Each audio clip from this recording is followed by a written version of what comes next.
Hi everyone, welcome to iPlus Training Solutions. ഇന്ന് നമ്മൾ കഴിഞ്ഞ ക്ലാസ്സിൽ ഡിസ്കസ് ചെയ്ത ഹയർ എഡ്യൂക്കേഷൻ സിസ്റ്റം എന്ന യൂണിറ്റിലെ പ്രീവിയസ് ഇയർ ക്വസ്റ്റ്യൻസിൻ്റെ കണ്ടിന്യൂഷൻ ആണ് നമ്മൾ ഈ ക്ലാസ്സിൽ ചെയ്യാൻ ഉദ്ദേശിക്കുന്നത്. അപ്പം ഞാൻ കഴിഞ്ഞ ക്ലാസ്സിലും പറഞ്ഞിരുന്നു, ജസ്റ്റ് ക്വസ്റ്റ്യൻസും ആൻസേഴ്സും മാത്രം പഠിച്ചു പോവുക എന്നതല്ല നമ്മൾ ഉദ്ദേശിക്കുന്നത്. ഓരോ ചോദ്യങ്ങളും നമുക്ക് ഓരോ ടോപ്പിക്കിലേക്ക് കടക്കാനുള്ള ഹിൻ്റാണ്. അങ്ങനെ ഓരോ ചോദ്യങ്ങളും അതിനോടനുബന്ധമായിട്ട് വരുന്ന ടോപ്പിക്കുകളും എല്ലാം നമ്മൾ ഡിസ്കസ് ചെയ്ത് പോകുന്നുണ്ട്. അപ്പം അതുവഴി ഒരു റിവിഷനും അതുപോലെ അഡീഷണൽ ഇൻഫർമേഷൻസും എല്ലാം നിങ്ങൾക്ക് കിട്ടും. ഹയർ എഡ്യൂക്കേഷൻ സിസ്റ്റം എന്ന് പറയുന്ന ഈ യൂണിറ്റിൽ നിന്ന് ഏത് ടോപ്പിക്കിൽ നിന്ന് ഏത് പാറ്റേണിൽ ചോദ്യങ്ങൾ വന്നാലും അറ്റൻഡ് ചെയ്യാൻ വേണ്ടി നിങ്ങളെ സജ്ജമാക്കുന്ന രീതിയിലാണ് നമ്മൾ ഈ പ്രീവിയസ് ഇയർ ക്വസ്റ്റ്യൻ ഡിസ്കഷൻസ് നടത്തുന്നത്. അപ്പം നമുക്ക് ആദ്യത്തെ ചോദ്യത്തിലേക്ക് പോവാം. Which of the following universities in ancient India attained celebrity as the seat of both Brahminical and Buddhist learning during the time of Siddha Nagarjuna? അതായത് താഴെ തന്നിരിക്കുന്നതിൽ ഏത് യൂണിവേഴ്സിറ്റിയാണ്, ഏൻഷ്യൻറ്റ് യൂണിവേഴ്സിറ്റിയാണ് ബുദ്ധിസവും ബ്രാഹ്മണിസവും രണ്ടും ഒരേപോലെ പഠിപ്പിച്ചിരുന്നത് and during the time of Siddha Nagarjuna? Siddha Nagarjuna എന്ന് പറയുന്ന റൂളറിൻ്റെ സമയത്തുള്ള ഏത് യൂണിവേഴ്സിറ്റിയാണ് ബുദ്ധിസവും ബ്രാഹ്മണിസവും ഒരേപോലെ ഇമ്പാർട്ട് ചെയ്തിരുന്ന യൂണിവേഴ്സിറ്റി ഏതാണ് എന്നാണ് ചോദ്യം. ഓപ്ഷൻസ് ഉണ്ട്: A Nalanda, B Taxila, C Dharmaganja, D Sridhanya Kattak. അപ്പം നമ്മൾ കഴിഞ്ഞ ക്ലാസ്സിൽ ഓൾറെഡി നമ്മൾ ഏൻഷ്യൻറ്റ് യൂണിവേഴ്സിറ്റീസ് എന്ന് പറയുന്ന ടോപ്പിക്ക് ഡിസ്കസ് ചെയ്തിരുന്നു. അതിൻ്റെ അകത്ത് നമ്മൾ നളന്ദ യൂണിവേഴ്സിറ്റിയും തക്ഷശില യൂണിവേഴ്സിറ്റിയും നമ്മൾ ഡിസ്കസ് ചെയ്തിട്ടുണ്ടായിരുന്നു. ധർമ്മഗുഞ്ച് എന്താണെന്ന് നമ്മൾ പറഞ്ഞിരുന്നു.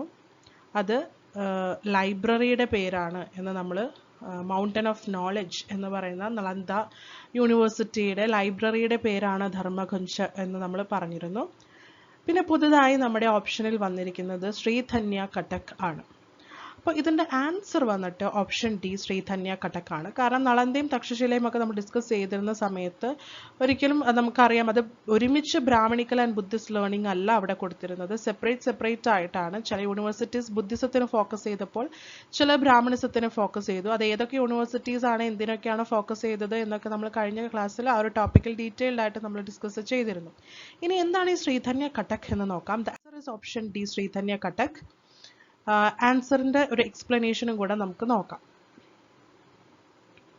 Sridhanya Katak University had attained celebrity as a seat of both Brahminical and Buddhist learning during the time of Siddha Nagarjuna. It was situated on the banks to the Krishna in Vidarbha, modern Amravati. The great monastery of Dupang near Lhasa, which contains a university with 6 colleges, was erected after its model. അതായത് ശ്രീധന്യ ഘട്ടക് എന്ന് പറയുന്നത് ബുദ്ധിസവും ബ്രാഹ്മണിസവും ഒരേപോലെ impart ചെയ്തിരുന്ന ഒരു യൂണിവേഴ്സിറ്റിയാണ്. ഇത് സ്ഥിതി ചെയ്യുന്നത് കൃഷ്ണ നദിയുടെ തീരത്താണ്. Banks to the river Krishna. ഇപ്പോഴത്തെ അതായത് ഏൻഷ്യൻറ്റ് കാലഘട്ടത്തിൽ, പുരാതന കാലഘട്ടത്തിൽ വിദർഭ എന്നറിയപ്പെട്ടിരുന്ന ഇപ്പോഴത്തെ അമരാവതി എന്ന് നമ്മൾ പറയുന്ന അമരാവതിയിലാണ് ഈ യൂണിവേഴ്സിറ്റി സ്ഥിതി ചെയ്യുന്നത്. ഈ യൂണിവേഴ്സിറ്റിയുടെ മാതൃകയിലാണ് ലാസ, ടിബറ്റിലുള്ള ഡുപോങ് മൊണാസ്റ്ററി ഫങ്ഷൻ ചെയ്യുന്നത്. യൂണിവേഴ്സിറ്റിയുടെ മാതൃകയിലാണ്. ഇതാണ് അഡീഷണൽ ഇൻഫർമേഷൻ ആയിട്ട് നമ്മൾ ശ്രീധന്യ ഘട്ടകിനെ കുറിച്ച് മനസ്സിലാക്കിയിരിക്കേണ്ടത്. ഓക്കെ, അപ്പോൾ നമുക്ക് നെക്സ്റ്റ് ക്വസ്റ്റ്യനിലേക്ക് പോകാം. In the context of vocational education, competency level 8 as per NSQF is equivalent to vocational education. നമുക്കറിയാം, തൊഴിലധിഷ്ഠിത വിദ്യാഭ്യാസം അല്ലേ. നമുക്ക് ഇവിടെ വൊക്കേഷണൽ ഹയർ സെക്കൻഡറി സ്കൂളുകളും മറ്റുമുണ്ട്. വൊക്കേഷണൽ എഡ്യൂക്കേഷൻ കൊണ്ട് ഉദ്ദേശിക്കുന്നത് തന്നെ സ്കിൽ ഓറിയൻറ്റഡ് ആയിട്ട്, അതായത് ഒരു ജോബ് ടേക്കപ്പ് ചെയ്യാൻ പറ്റുന്ന രീതിയിൽ അവർക്ക് പ്രാക്ടിക്കൽ ആയിട്ടുള്ള നോളജ് കൊടുക്കുക എന്നുള്ളതാണ് വൊക്കേഷണൽ എഡ്യൂക്കേഷൻ എന്നതുകൊണ്ട് ഉദ്ദേശിക്കുന്നത്. അതായത് എംപ്ലോയ്മെൻറ്റ് ഓപ്പർച്യൂണിറ്റി, ജോലി സാധ്യത വർദ്ധിപ്പിക്കുക എന്നുള്ളതാണ്. Competency level 8 per NSQF is equivalent to, NSQF എന്താണ്? നാഷണൽ സ്കിൽ ക്വാളിഫിക്കേഷൻ ഫ്രെയിംവർക്ക് ആണ് NSQF എന്ന് പറയുന്നത്. അപ്പോൾ NSQFന് ധാരാളം ലെവൽസ് ഉണ്ട്, 1 to 10 ലെവൽസ് ഉണ്ട്. അതിൽ ലെവൽ 8 എന്നത് എന്താണ് ഇക്വേറ്റ് ചെയ്യുന്നത്, അല്ലെങ്കിൽ ലെവൽ 8 എന്ന് പറയുന്നത് is equal to what? Options ഉണ്ട്: doctorate degree, under graduate degree, diploma, master degree. 4 option ആണ് തന്നിട്ടുള്ളത്. ഇതിൻ്റെ ആൻസർ എന്ന് പറയുന്നത് മാസ്റ്റർ ഡിഗ്രി ആണ്. മാസ്റ്റർ ഡിഗ്രി ആണ് ഇതിൻ്റെ ആൻസർ ആയിട്ട് വരുന്നത്. അതായത് ലെവൽ 8 എന്ന് പറയുന്നത് മാസ്റ്റർ ഡിഗ്രിക്ക് ഈക്വൽ ആണ്. ഇനി എന്താണ് ഈ NSQF, എന്താണ് ഈ ലെവൽസ് എന്നൊക്കെ നമുക്ക് ഡീറ്റെയിൽഡ് ആയിട്ട് നോക്കാം. എന്നാൽ മാത്രമാണ് നാളെ ലെവൽ 9 ലെവൽ 5 ലെവൽ 6 ഏത് ലെവൽ വേണമെങ്കിൽ ചോദിക്കാം അല്ലേ. അല്ലെങ്കിൽ NSQFനെ കുറിച്ച് കുറച്ച് സ്റ്റേറ്റ്മെന്റ്സ് തന്നിട്ട് ഇതിൽ നിന്ന് കറക്റ്റ് സ്റ്റേറ്റ്മെന്റ് ചൂസ് ചെയ്യാനായിരിക്കാം ഒരു പക്ഷേ ചോദിക്കുന്നത്. അപ്പോൾ ഏത് രീതിയിൽ ചോദിച്ചാലും നമുക്ക് ആൻസർ ചെയ്യാനായിട്ട് സാധിക്കണം. അതിന് NSQF എന്താണെന്ന് അറിയണം, NSQFന്റെ ഡിഫറെൻറ്റ് ലെവൽസ് എന്താണെന്ന് അറിയാം, ഓരോ ലെവൽസും എന്തിന് ഈക്വലൻ്റ് ആണ് എന്നെല്ലാം നമുക്ക് അറിയേണ്ടതായിട്ടുണ്ട്. അപ്പോൾ നമുക്ക് അതിലേക്ക് കടക്കാം. National skill qualification framework, NSQF എന്ന് നമ്മൾ ഷോർട്ടായിട്ട് വിളിക്കുന്ന ഒരു സ്കീമാണ് national skill qualification framework. The Government of India introduced the National Skills Qualifications Framework in 2013. ഓർത്ത് വയ്ക്കുക, ഏത് വർഷമാണെന്ന് ഓർത്ത് വയ്ക്കുക. 2013 ഈ NSQF എന്ന് പറയുന്ന ഈ ഒരു സ്കീം അല്ലെങ്കിൽ നിലവിൽ വരുന്നത്. The NSQF is responsible for organizing the qualifications through a series of levels of data, knowledge, aptitude and skills. അതായത് നമുക്കറിയാം, നമ്മുടെ നാട്ടിൽ നമ്മൾ എപ്പോഴും പറയും തൊഴിലില്ലായ്മയുണ്ട്, അൺഎംപ്ലോയ്മെന്റ് ഉണ്ട്. പലപ്പോഴും തൊഴിലുകളുണ്ട്, തൊഴിൽ ചെയ്യാൻ ആളുകളില്ല എന്ന് പറയുന്ന അവസ്ഥയും നമ്മുടെ നാട്ടിൽ വരുന്നുണ്ട് അല്ലെ. ഇപ്പം പ്രത്യേകിച്ച് സ്കിൽ ഓറിയന്റഡ് ആയിട്ടുള്ള ജോലികൾ. ഫോർ എക്സാമ്പിൾ, ഏറ്റവും നമുക്ക് സുപരിചിതമായിട്ടുള്ള ഒരു എക്സാമ്പിൾ ഇതിനെടുക്കാം. കാർപ്പൻട്രി, ആശാരിമാരെന്നൊക്കെ നമ്മൾ പറയും. എണ്ണത്തിൽ വളരെ കുറവാണ് അല്ലേ. ഒരു ഡോക്ടറെയോ അല്ലെങ്കിൽ ഒരു എഞ്ചിനീയറോ നമുക്ക് ഇഷ്ടം പോലെ കിട്ടും. പക്ഷെ ഒരു കാർപ്പൻറ്ററെ കിട്ടാൻ അല്ലെങ്കിൽ സ്കിൽ ഓറിയന്റഡ് ആയിട്ടുള്ള ജോബ്സ് ചെയ്യുന്ന ആളുകളെ കിട്ടാൻ വളരെ ബുദ്ധിമുട്ടാണ്. കാരണം ജോബ് അവിടെ തന്നെയുണ്ട്, പക്ഷെ ചെയ്യാൻ സ്കില്ലുള്ള ആളുകളില്ല. അപ്പം അത്തരത്തിലുള്ള സ്കില്ല് ആളുകൾക്ക് കൊടുക്കുന്നത് വഴി ഒരുപാട് എംപ്ലോയ്മെൻറ്റ് ഓപ്പർച്യൂണിറ്റീസ് ആണ് നമ്മൾ കൊടുക്കുന്നത്. അൺഎംപ്ലോയ്മെൻറ്റ് ഒരു പരിധി വരെ നമുക്ക് ഇല്ലാതാക്കാനായിട്ട് സാധിക്കും. അപ്പം അത്തരത്തിൽ ആളുകളെ സ്കില്ല് ചെയ്യുക എന്ന ഉദ്ദേശത്തോടെയാണ് ഈ national skill qualification framework work ചെയ്യുന്നത്. അപ്പം അതിന് ഡിഫറെൻറ്റ് ലെവൽസ് ആയിട്ടാണ് അതിനെ ഓർഗനൈസ് ചെയ്തിട്ടുള്ളത്. ഓരോ ലെവൽസും ഓരോ ലെവൽസിനും ആവശ്യമായിട്ടുള്ള ഡേറ്റ, നോളജ്, ആപ്റ്റിറ്റ്യൂഡ്, സ്കില്ല് എല്ലാം ഉണ്ട്.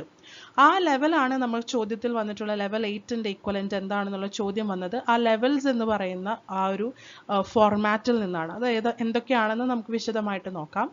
The levels designed by the NSQF can be determined based on the learning and knowledge outcomes possessed by the student or apprentice. ഓരോ വിദ്യാർത്ഥിയും പൊസസ് ചെയ്യുന്ന ലേണിംഗ്, അവരുടെ നോളജ്, ഇതിനൊക്കെ ബേസ് ചെയ്തിട്ടാണ് അവർ ഓരോ ലെവൽസിലേക്ക് വരുന്നത്. According to the NSQF, the student must possess these skills irrespective of whether they were procured through non-formal, formal or informal learning. അപ്പോൾ formal learning ആയിക്കോട്ടെ, നോൺ ഫോർമൽ ആയിക്കോട്ടെ, ഇൻഫോർമൽ, ഏത് രീതിയിലാണെങ്കിലും ചില സ്കിൽസ് പോസസ് ചെയ്താൽ മാത്രമേ ഈ ഒരു സ്കിൽ ഫ്രെയിം വർക്കിലേക്ക് നമുക്ക് കടക്കാനായിട്ട് സാധിക്കും. അത് ഏത് മെത്തേഡിലൂടെ നേടുന്നു എന്നുള്ളത് വിഷയമല്ല. The NSQF is a quality assurance framework. It is a nationally integrated education and competency-based skill framework that will provide for multiple pathways, horizontal as well as vertical, both within vocational education and vocational training, and among vocational education, vocational training, general education and technical education, thus linking one level of learning to another level. അപ്പോൾ അത് നമ്മൾ നേരത്തെ പറഞ്ഞതുപോലെ അത് ഒരു single method of ലേണിംഗിലേക്ക് ഒതുങ്ങി നിൽക്കുന്ന ഒരു സംഗതിയല്ല. It's not just about vocational training അല്ലെങ്കിൽ വൊക്കേഷണൽ വിദ്യാഭ്യാസം എന്നതിൽ മാത്രം ഒതുങ്ങി നിൽക്കുന്ന ഒന്നല്ല. നിങ്ങൾ ജനറൽ എഡ്യൂക്കേഷനിൽ പെട്ട ആളാവട്ടെ, ടെക്നിക്കൽ എഡ്യൂക്കേഷൻ പിന്തുടരുന്ന ആളാവട്ടെ, ഏത് മെത്തേഡ് പിന്തുടരുന്ന ആളാണെങ്കിലും ഇതിലേക്കെല്ലാം ലിങ്ക് ചെയ്യുന്ന രീതിയിലാണ് ഈ ഒരു ഫ്രെയിം വർക്ക് ഡിസൈൻ ചെയ്തിട്ടുള്ളത്. അതെങ്ങനെയാണ് എന്ന് നമുക്ക് ആ ലെവൽസ് ഡിസ്കസ് ചെയ്യുമ്പോൾ നമുക്ക് കൃത്യമായിട്ട് മനസ്സിലാവും. അപ്പം നമുക്ക് ഇൻ ഷോർട്ടായിട്ട് നമുക്ക് പറയാം, അതായത് NSQF എന്ന് പറയുന്നത് അല്ലെങ്കിൽ national skill qualification frame work എന്ന് പറയുന്നത് it acts as A bridge between work and education. അതായത് നമുക്ക് പലപ്പോഴും തിയറി, നമ്മൾ ജനറൽ എഡ്യൂക്കേഷനിൽ പലപ്പോഴും നമ്മൾ തിയറി മാത്രം പഠിച്ചു പോകുന്നു. നമ്മളൊരു ഇൻഡസ്ട്രിയിലേക്ക് വരുമ്പോൾ നമുക്ക് ഈ തിയറിയേക്കാൾ കൂടുതൽ ആവശ്യം പ്രാക്ടിക്കൽ സ്കില്ലാണ് അല്ലേ. ഇപ്പോൾ ഒരു എഞ്ചിനീയർ, ഒരു മെക്കാനിക്കൽ എഞ്ചിനീയർ ആവട്ടെ, 4 വർഷം ബിടെക് എന്ന് പറയുന്ന കോഴ്സ് ചെയ്യുന്നു, അവരാവശ്യമായിട്ടുള്ള തിയറി കാര്യങ്ങളെല്ലാം പഠിക്കുന്നു. പക്ഷെ പ്രാക്ടിക്കലായിട്ട് ഇൻഡസ്ട്രിയിലേക്ക് കടക്കുമ്പോൾ അവർക്ക് എക്സ്പീരിയൻസ് എന്ന് പറയുന്നത് 0 ആണ്. ഫ്രം 0 ലെവലാണ് അവർ സ്റ്റാർട്ട് ചെയ്യുന്നത്. അതെന്തുകൊണ്ടാണ് അങ്ങനെ സംഭവിക്കുന്നത്? നമുക്ക് പ്രാക്ടിക്കൽ നോളജ് കുറയുന്നത് കൊണ്ടാണ് അത്തരത്തിലുള്ള ഒരു കുറവ് നമുക്ക് സംഭവിക്കുന്നത്. അപ്പോൾ ആ ഒരു കുറവ് നികത്തുക എന്നതാണ് NSQF കൊണ്ട് ഉദ്ദേശിക്കുന്നത്. അതായത് സ്കിൽ ഇമ്പാർട്ട് ചെയ്യുക. അത് ഏത് തൊഴിലിന് വേണ്ട സ്കില്ലാണെങ്കിലും ആ സ്കില്ല് കൊടുക്കുന്നത് വഴി അവർക്കൊരു ജോലി സാധ്യതയാണ് അവിടെ കൊടുക്കുന്നത് അല്ലേ. ഇന്ന സ്കില്ലുള്ള ഒരാളാണ് എന്ന് സർട്ടിഫൈ ചെയ്ത് കൊടുക്കുകയാണ്. ഇറ്റ്സ് നോട്ട് ജസ്റ്റ് അബൌട്ട് നിങ്ങൾ അവിടെ പോകുന്നു പഠിക്കുന്നു എന്നുള്ളത് മാത്രമല്ല, സർട്ടിഫൈഡ് ആയിട്ട് ഇയാൾ ഇന്ന സ്കില്ലിന് ആപ്റ്റ് ആയിട്ടുള്ള അല്ലെങ്കിൽ ഇന്ന സ്കില്ല് പൊസസ് ചെയ്യുന്ന ഈ ലെവലിൽ കംപ്ലീറ്റ് ചെയ്തിട്ടുള്ള വ്യക്തിയാണ് എന്ന് സർട്ടിഫൈ ചെയ്ത് കൊടുക്കുന്നത് വഴി അയാൾക്ക് ആ ഒരു സ്കിൽ ഓറിയൻറ്റഡ് ജോബിൽ ഓപ്പർച്യൂണിറ്റീസ് കൂടുതൽ കിട്ടുകയാണ് ചെയ്യുന്നത്. അപ്പോൾ അത്തരത്തിൽ അൺഎംപ്ലോയ്മെൻറ്റ് എന്ന് പറയുന്ന, നമ്മളെപ്പോഴും എല്ലാവരും ഡോക്ടേഴ്സും എഞ്ചിനീയേഴ്സും മാത്രമല്ല, ഒരുപാട് സ്കിൽ ഓറിയൻറ്റഡ് ആയിട്ടുള്ള ജോബുകൾ നമ്മുടെ നാട്ടിലുണ്ട്. ആളുകൾ ചെയ്യാൻ ആളുകളില്ലാതെ അല്ലെങ്കിൽ അതിന് വേണ്ട സ്കില്ലില്ലാത്ത ആളുകളെ കണ്ടുപിടിച്ച് അവർക്ക് സ്കില്ല് കൊടുക്കുക, അല്ലെങ്കിൽ അവർക്ക് സ്കില്ലിന് ഉള്ള പ്രാക്ടീസ് കൊടുക്കുക, അതുവഴി അവർക്ക് എംപ്ലോയ്മെൻറ്റ് കൊടുക്കുക. അങ്ങനെ അൺഎംപ്ലോയ്മെൻറ്റ് ഒരു പരിധിവരെ ഇല്ലാതാക്കുക എന്നതാണ് NSQF കൊണ്ട് ഉദ്ദേശിക്കുന്നത്. അപ്പോൾ it acts like A bridge between work and education കഴിഞ്ഞ് ഇൻഡസ്ട്രിയിലേക്ക് അല്ലെങ്കിൽ വർക്കിലേക്ക് വരുന്ന ആളുകൾക്ക് ഒരു ബ്രിഡ്ജാണ് ഈ ഒരു NSQF എന്ന് പറയുന്നത്. അപ്പോൾ ഇതിന് 10 ലെവലാണ് ഇതിനകത്തുള്ളത്. ഇതിന് ഓരോ ലെവലിനും ഒരു ഇൻ്റർനാഷണൽ ഇക്വലൻ്റ് ഉണ്ട്. അതിനൊരു മിനിമം എലിജിബിലിറ്റി ഉണ്ട്. ജസ്റ്റ് ലൈക്ക് നമ്മൾ ജനറൽ എഡ്യൂക്കേഷനിൽ പറയുന്നത് പോലെ തന്നെയാണ്. നമുക്ക് +2 പോകണമെങ്കിൽ 10th പാസ്സായിട്ടുണ്ടാവും, ഡിഗ്രിക്ക് പോകണമെങ്കിൽ +2 പാസ്സായിട്ടുണ്ടാവണം, മാസ്റ്റേഴ്സ് ചെയ്യണമെങ്കിൽ ഡിഗ്രി വേണം. അത് നമുക്ക് എല്ലാവർക്കും അറിയുന്ന ഒരു കാര്യമാണ്. അപ്പോൾ ഓരോ ലെവലിനും ഓരോ ഇക്വലൻ്റ് ഉണ്ട്. ഇപ്പോൾ നോക്കൂ, ലെവൽ 1 നിന്ന് നമുക്ക് തുടങ്ങാം. ആദ്യത്തെ 3 ലെവൽ എന്ന് പറയുന്നത്, അതായത് ലെവൽ 1, 2 and 3 എന്ന് പറയുന്നത് സർട്ടിഫിക്കറ്റ് കോഴ്സുകളാണ്. അപ്പം നമ്മൾ നാഷണൽ എഡ്യൂക്കേഷൻ പോളിസി ഡിസ്കസ് ചെയ്യുമ്പോൾ തന്നെ നമ്മൾ പറഞ്ഞിരുന്നു അല്ലേ, ഡിഗ്രി എന്ന് പറയുന്നത് അല്ലെങ്കിൽ അണ്ടർ ഗ്രാജുവേറ്റ് കോഴ്സ് എന്ന് പറയുന്നത് 4 വർഷമാക്കാൻ പോകുന്നു. ഓരോ വർഷം നമ്മൾ ക്വിറ്റ് ചെയ്യുന്നതിനനുസരിച്ചാണ്, അതായത് 1 വർഷം കംപ്ലീറ്റ് ആക്കിയവർക്ക് സർട്ടിഫിക്കറ്റ്, 2 വർഷമാകുമ്പം ഡിപ്ലോമ, അങ്ങനെ നമ്മൾ പറഞ്ഞിരുന്നു അല്ലേ. ഓരോ വർഷം അനുസരിച്ച് സർട്ടിഫിക്കറ്റിൻ്റെ പേര് വ്യത്യാസം ഉണ്ടാവും. 3 വർഷം കംപ്ലീറ്റ് ചെയ്യുമ്പോഴാണ് ബാച്ചിലേഴ്സ് കൊടുക്കുന്നത് എന്നൊക്കെ നമ്മൾ പറഞ്ഞു. അത്തരത്തിൽ ഓരോ ലെവലിനും ഇവിടെ ഒരു ഇക്വലൻ്റ് ഉണ്ട്. അപ്പോൾ ലെവൽ 1 കംപ്ലീറ്റ് ചെയ്താൽ സർട്ടിഫിക്കറ്റ് ആണ് കൊടുക്കുന്നത്. ഈ ലെവൽ 1ലേക്ക് അഡ്മിഷൻ കിട്ടണമെങ്കിലുള്ള മിനിമം ക്വാളിഫിക്കേഷൻ എന്ന് പറയുന്നത് 10th ആണ്. 10th പാസ്സായിട്ടുണ്ടാവണം. ലെവൽ 2 എന്ന് പറയുന്നതും സർട്ടിഫിക്കറ്റ് തന്നെയാണ്, അതിനും 10th തന്നെയാണ് ക്വാളിഫിക്കേഷൻ. ലെവൽ 1 and 2 എന്ന് പറയുന്നത് സെയിം ആണെന്ന് നമുക്ക് പറയാം, സർട്ടിഫിക്കറ്റ് കോഴ്സാണ്, 10th ആണ് മിനിമം ക്വാളിഫിക്കേഷൻ. ഈ ലെവൽ 3 എന്ന് പറയുന്നതും സർട്ടിഫിക്കറ്റ് കോഴ്സാണ്, പക്ഷേ ഇവിടെ മിനിമം എലിജിബിലിറ്റി എന്ന് പറയുന്നത് 12th ആണ്. +2 ആണ് ഇവിടെ മിനിമം എലിജിബിലിറ്റി ആയിട്ട് വേണ്ടത്. ഇനി ലെവൽ 4ലേക്ക് വരുമ്പോൾ സർട്ടിഫിക്കറ്റ് കഴിഞ്ഞു, അഡ്വാൻസ്ഡ് സർട്ടിഫിക്കറ്റ് ആണ്. അവിടെയും മിനിമം എലിജിബിലിറ്റി എന്ന് പറയുന്നത് 12th തന്നെയാണ്. ലെവൽ 5 കഴിയുമ്പോൾ ഡിപ്ലോമയായി, ഡിപ്ലോമയ്ക്കും 12th തന്നെയാണ് മിനിമം എലിജിബിലിറ്റി ആയിട്ട് വരുന്നത്. ലെവൽ 6 ഡിപ്ലോമ കഴിഞ്ഞാൽ അഡ്വാൻസ്ഡ് ഡിപ്ലോമ, അവിടെയും 12th സ്റ്റാൻഡേർഡ് തന്നെയാണ് വരുന്നത്. ഈ ലെവൽ 7 എന്ന് പറയുമ്പോൾ ബാച്ചിലേഴ്സ് ഡിഗ്രിക്ക് മിനിമം എലിജിബിലിറ്റി 12th അതിൽ കൂടുതലോ ആണ് മിനിമം എലിജിബിലിറ്റി ആയിട്ട് വരുന്നത്. ലെവൽ 8 എന്ന് പറയുന്നത്, ഇപ്പോൾ നമ്മുടെ ചോദ്യത്തിൽ ചോദിച്ചിട്ടുള്ള ലെവൽ 8 ആണ് അല്ലെ. ലെവൽ 8ന്റെ ഇക്വലൻ്റ് എന്ന് പറയുന്നത് പോസ്റ്റ് ഗ്രാജുവേറ്റ് ഡിപ്ലോമ അല്ലെങ്കിൽ മാസ്റ്റേഴ്സ് എന്നൊക്കെ നമ്മൾ പറയുന്നത്. പോസ്റ്റ് ഗ്രാജുവേറ്റ് തന്നെയാണ് മാസ്റ്റേഴ്സ് അല്ലേ. PG ചെയ്യാന്ന് പറയുന്നത് തന്നെയാണ് മാസ്റ്റേഴ്സ് ചെയ്യാന്ന് പറയുന്നത്. PG എന്ന് നമ്മൾ പറയുന്ന പോസ്റ്റ് ഗ്രാജുവേറ്റ് ഡിപ്ലോമയാണ് ലെവൽ 8ന്റെ ഇക്വലൻ്റ് ആയിട്ട് വരുന്നത്. അതിന് വേണ്ട മിനിമം എലിജിബിലിറ്റി എന്ന് പറയുന്നത് ഒന്നില്ലെങ്കിൽ ഗ്രാജുവേഷൻ, നമുക്കറിയാം PG ചെയ്യണമെങ്കിൽ ഡിഗ്രി വേണം, ഗ്രാജുവേഷൻ വേണം, അല്ലെങ്കിൽ ലെവൽ 7 കംപ്ലീറ്റ് ചെയ്തിട്ടുണ്ടാവണം. അതായത് നമ്മൾ ജനറൽ എഡ്യൂക്കേഷൻ ഫോളോ ചെയ്യുന്ന ആളുകളാണെങ്കിൽ നമുക്കൊരു ഡിഗ്രി വേണം. അതല്ല നമ്മൾ വൊക്കേഷണൽ എഡ്യൂക്കേഷൻ ഫോളോ ചെയ്യുന്നവരാണെങ്കിൽ ലെവൽ 7 കംപ്ലീറ്റ് ചെയ്തിട്ടുണ്ടാവണം. ഇനി ലെവൽ 9ലേക്ക് കടക്കുമ്പോൾ അതിൻ്റെ ഇക്വലന്റ് എന്ന് പറയുന്നത് മാസ്റ്റേഴ്സ് തന്നെയാണ്. അവിടെയും ഇതുപോലെ നമുക്ക് ഗ്രാജുവേഷൻ അല്ലെങ്കിൽ ലെവൽ 8 കംപ്ലീറ്റ് ചെയ്തിട്ടുണ്ടാവണം എന്നുള്ളതാണ് മിനിമം എലിജിബിലിറ്റി. ഇനി ലെവൽ 10 ഏറ്റവും ഹയസ്റ്റ് ലെവലിലാണ് ഡോക്ടറേറ്റ് വരുന്നത്. നമ്മൾ PhD എന്നൊക്കെ പറയുന്നത് അല്ലേ, PhD ചെയ്യണമെങ്കിൽ മാസ്റ്റേഴ്സ് വേണം. അപ്പോൾ മിനിമം എലിജിബിലിറ്റി എന്ന് പറയുന്നത് മാസ്റ്റേഴ്സ് അല്ലെങ്കിൽ level 9 is equal to masters. അപ്പോൾ ഈ ഒരു ടേബിൾ നമ്മൾ കൃത്യമായിട്ട് പഠിച്ചിരിക്കണം. കാരണം ഏത് ലെവലിൻ്റെ ഇക്വലൻ്റ് ആണ് നമുക്ക് ചോദ്യമായിട്ട് വരിക എന്ന് നമുക്ക് പറയാനായിട്ട് സാധിക്കില്ല. അപ്പോൾ ഓരോ ലെവലിൻ്റെയും ഈക്വലൻ്റ് എന്താണ്, അതിൻ്റെ മിനിമം എലിജിബിലിറ്റി എന്താണ് എന്നുള്ളത് കൃത്യമായിട്ട് ഓർത്ത് വെച്ചാൽ മാത്രമേ ഈ ഒരു പാറ്റേണിൽ നാളെ വേറെ ഏതെങ്കിലും ലെവലിനെ കുറിച്ച് ചോദ്യം വന്നാൽ നമുക്ക് അറ്റംപ്റ്റ് ചെയ്യാനായിട്ട് സാധിക്കുള്ളൂ. അപ്പോൾ അതുകൊണ്ടാണ് ഇത്രയും ഡീറ്റെയിൽ ആയിട്ട് ഈ ഒരു ടേബിൾ ഫോർമാറ്റിൽ നമ്മളിത് ഡിസ്കസ് ചെയ്ത് പോയത്. അടുത്ത ചോദ്യം നോക്കൂ. The term hermeneutics is drawn from. Hermeneutics എന്ന് പറയുന്ന ടേം എന്തിൽ നിന്നാണ് ഡ്രോൺ ചെയ്തിരിക്കുന്നത്, അല്ലെങ്കിൽ അത് എന്തുമായി റിലേറ്റഡ് ആയിട്ടുള്ള ടേം ആണ് എന്നാണ് ചോദ്യം. Option A sociology, option B theology, option C anthropology, option D economics. 4 ഓപ്ഷനാണ് നമുക്ക് തന്നിട്ടുള്ളത്. ഇതിൽ ഏത് ബ്രാഞ്ചിൽ നിന്ന്, ഏത് ബ്രാഞ്ച് ഓഫ് നോളജിൽ നിന്നാണ് ഹെർമന്യൂട്ടിക്സ് എന്ന പദം അല്ലെങ്കിൽ ടേം ഡിറൈവ് ചെയ്തിരിക്കുന്നത് എന്നാണ് ചോദ്യം. The answer is theology. തിയോളജിയിൽ നിന്നാണ് ഹെർമന്യൂട്ടിക്സ് എന്ന് പറയുന്ന ഈ ഒരു ടേം ഡിറൈവ് ചെയ്തിട്ടുള്ളത്. തിയോളജി എന്ന് പറയുന്നത് എന്താണ്?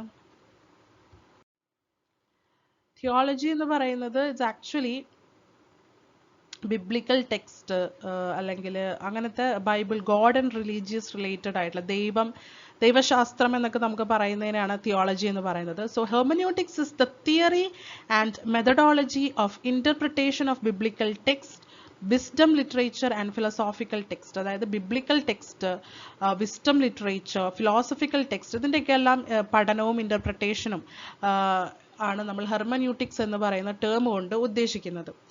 Hermeneutics belongs to theology, which is a study of the nature of God and religious belief. Hermeneutics എന്ന് പറയുന്നത് തിയോളജിയുമായി ബന്ധപ്പെട്ടിട്ടുള്ള ഒരു പദമാണ്. തിയോളജി എന്താണ്? It is A study of nature of God. ദൈവം അല്ലെങ്കിൽ റിലീജിയസ്, ദൈവവിശ്വാസം, മതവിശ്വാസം എന്നൊക്കെ പറയുന്നതിനെ കുറിച്ചുള്ള പഠനമാണ് തിയോളജി. അപ്പോൾ തിയോളജിയുമായിട്ട് ബന്ധപ്പെട്ടിട്ടുള്ള ടേമാണ് hermeneutics. So option B is the correct answer. Theology is the correct answer. Next നോക്കൂ, this is a match the following question ആണ്. നമ്മൾ കമ്മിറ്റീസ്, ഡിഫറെൻറ്റ് കമ്മിറ്റീസിനെ കുറിച്ച് നമ്മളൊരു വീഡിയോ ചെയ്തിട്ടുണ്ടായിരുന്നു. ആ ഒരു വീഡിയോയ്ക്കകത്ത് വന്നിട്ടുള്ള ചില കമ്മിറ്റീസൊക്കെ തന്നെയാണ് ഈ ഒരു ചോദ്യത്തിലും വന്നിട്ടുള്ളത്. നോക്കൂ, first committee on corporate participation in higher education, Calcutta University Commission, Committee on Funding Central Universities, Committee on Technical Education. ഇങ്ങനെ 4 കമ്മിറ്റീസും തന്നിട്ടുണ്ട്. ലിസ്റ്റ് 2-ൽ അതിൽ ചെയർപേഴ്സൺസിൻ്റെ പേരും തന്നിട്ടുണ്ട്. Swaminathan, Michael Sadler, NR Narayanamurthy, justice K Punnayya. അപ്പോൾ ഇതിൻ്റെ അകത്ത് നമുക്കറിയാം, അതായത് സാഡ്ലർ കമ്മീഷൻ ഇൻഡിപെൻഡൻസിന് മുമ്പ് വന്നിട്ടുള്ള കമ്മീഷനാണ്. നമ്മൾ പോസ്റ്റ് ഇൻഡിപെൻഡൻസിന് ശേഷം വന്നിട്ടുള്ള കമ്മീഷൻസിനെ കുറിച്ച്, എഡ്യൂക്കേഷണൽ കമ്മിറ്റീസിനെയും കമ്മീഷൻസിനെയും കുറിച്ച് ഒരു വീഡിയോ ചെയ്തിട്ടുണ്ടായിരുന്നു. ഡെഫിനറ്റ്ലി നമ്മൾ പ്രീ ഇൻഡിപെൻഡൻസ് വന്നിട്ടുള്ള കമ്മീഷൻസിനെ കുറിച്ചും നമ്മൾ പഠിക്കും. അപ്പം കൽക്കട്ട യൂണിവേഴ്സിറ്റി കമ്മീഷൻ എന്ന് പറയുന്നത് പ്രീ ഇൻഡിപെൻഡൻസിന് മുമ്പ് വന്നിട്ടുള്ള കമ്മീഷനാണ്. അതിന് സാഡ്ലർ കമ്മീഷൻ എന്നും അതിന് പേരുണ്ട്. തീർച്ചയായിട്ടും നമ്മൾ ആ ഒരു ടോപ്പിക്ക് പഠിക്കുമ്പോൾ അതിനെക്കുറിച്ച് വിശദമായിട്ട് തന്നെ നമ്മൾ ഡിസ്കസ് ചെയ്യും. ഇനി ഫിനാൻസിനെ കുറിച്ച് പറഞ്ഞപ്പോഴും നമ്മൾ ഇതിൻ്റെ ഫിനാൻഷ്യൽ കമ്മിറ്റീസ് എന്ന് പറഞ്ഞിട്ട് നമ്മളൊരു വേറെ തന്നെ ഒരു ചെറിയൊരു കുഞ്ഞു ടോപ്പിക്ക് ആ ഒരു വീഡിയോയിൽ നമ്മൾ ഡിസ്കസ് ചെയ്തു. അതിൽ ജസ്റ്റിസ് K പുന്നയ്യ കമ്മീഷനെ കുറിച്ച് നമ്മൾ പറഞ്ഞിരുന്നു. ആൻഡ് അപ്പോൾ നമുക്ക് രണ്ട് കാര്യങ്ങൾ നമുക്ക് ഓൾറെഡി കിട്ടിക്കഴിഞ്ഞു അല്ലേ. കൽക്കട്ട യൂണിവേഴ്സിറ്റി കമ്മീഷൻ്റെ മറ്റൊരു പേരാണ് സാഡ്ലർ കമ്മീഷൻ എന്നുള്ളത്. So we can match it like this. Committee on financial and funding എന്ന് പറയുന്നത് നമ്മൾ കഴിഞ്ഞ എഡ്യൂക്കേഷണൽ കമ്മിറ്റീസ് എന്ന് പറയുന്ന ഒരു വീഡിയോ ചെയ്തിട്ടുണ്ട്. അതിൻ്റെ അകത്ത് ജസ്റ്റിസ് K പുന്നയ്യ കമ്മീഷനെ കുറിച്ച് പറഞ്ഞിരുന്നു. അപ്പോൾ നമുക്ക് 2 ശരിയായിട്ടുണ്ട്. എന്താണ്? B2 C4 നമ്മൾ കിട്ടിയിട്ടുണ്ട്. അപ്പോൾ B2C4 വരുന്ന ആകെ ഒരു ഓപ്ഷനേ ഉള്ളൂ, ഓപ്ഷൻ നമ്പർ 3. അങ്ങനെയും നമുക്ക് ഇതിൻ്റെ ആൻസർ കണ്ടുപിടിക്കാം. നമുക്ക് എസെൻഷ്യലി എല്ലാത്തിൻ്റെയും ആൻസേഴ്സ് മാച്ച് ദ ഫോളോയിങ്ങിൽ അറിയണമെന്നില്ല. നമുക്ക് ഷുവർ ആയിട്ടുള്ള 2 എണ്ണം പറഞ്ഞാൽ തന്നെ നമുക്ക് ഈസി ആയിട്ട് മറ്റ് ഓപ്ഷൻസ് എലിമിനേറ്റ് ചെയ്ത് കറക്റ്റ് ആൻസറിലേക്ക് എത്താനായിട്ട് സാധിക്കും. പക്ഷേ എന്നാൽ പോലും നമുക്ക് എല്ലാം അറിയണമല്ലോ. Committee on corporate participation in higher education വരുന്നത് NR നാരായണമൂർത്തിയാണ് അതിൻ്റെ ചെയർമാനായിട്ട് വരുന്നത്. കമ്മിറ്റി ഓൺ ടെക്നിക്കൽ എഡ്യൂക്കേഷൻ ചെയർമാനായിട്ട് വരുന്നത് സ്വാമിനാഥനാണ്. So this goes like this. Okay, അപ്പോൾ ഇങ്ങനെയാണ് ഡിഫറെൻറ്റ് കമ്മിറ്റീസ് വരുന്നത്. Committee on corporate participation in higher education chairman is Narayanamurthy. Calcutta commission which is otherwise called Sadler commission, അതൊരു പ്രീ ഇൻഡിപെൻഡൻസ് ഇന്ത്യയിലെ ഒരു കമ്മീഷനാണ്. അതിനെക്കുറിച്ച് നമ്മൾ ഡീറ്റെയിൽ ആയിട്ട് പഠിക്കുന്നതായിരിക്കും. കമ്മിറ്റി ഓൺ ഫണ്ടിങ് ആൻഡ് ഫിനാൻസിനെ കുറിച്ച് നമ്മൾ അതായത് എഡ്യൂക്കേഷണൽ കമ്മിറ്റി എന്നുള്ള ക്ലാസ്സിൽ തന്നെ നമ്മൾ പറഞ്ഞിരുന്നു. ജസ്റ്റിസ് കെ പുന്നയ്യ കമ്മിറ്റീനെ കുറിച്ച് പറഞ്ഞിരുന്നു. ടെക്നിക്കൽ എഡ്യൂക്കേഷന് വേണ്ടി നിയമിതമായിട്ടുള്ള ഒരു കമ്മിറ്റിയാണ് സ്വാമിനാഥൻ കമ്മിറ്റി. ഇത് ഓർത്ത് വയ്ക്കുക. Moving ahead to the next question. Some of the most notable universities that evolved during the ancient period in India were situated at.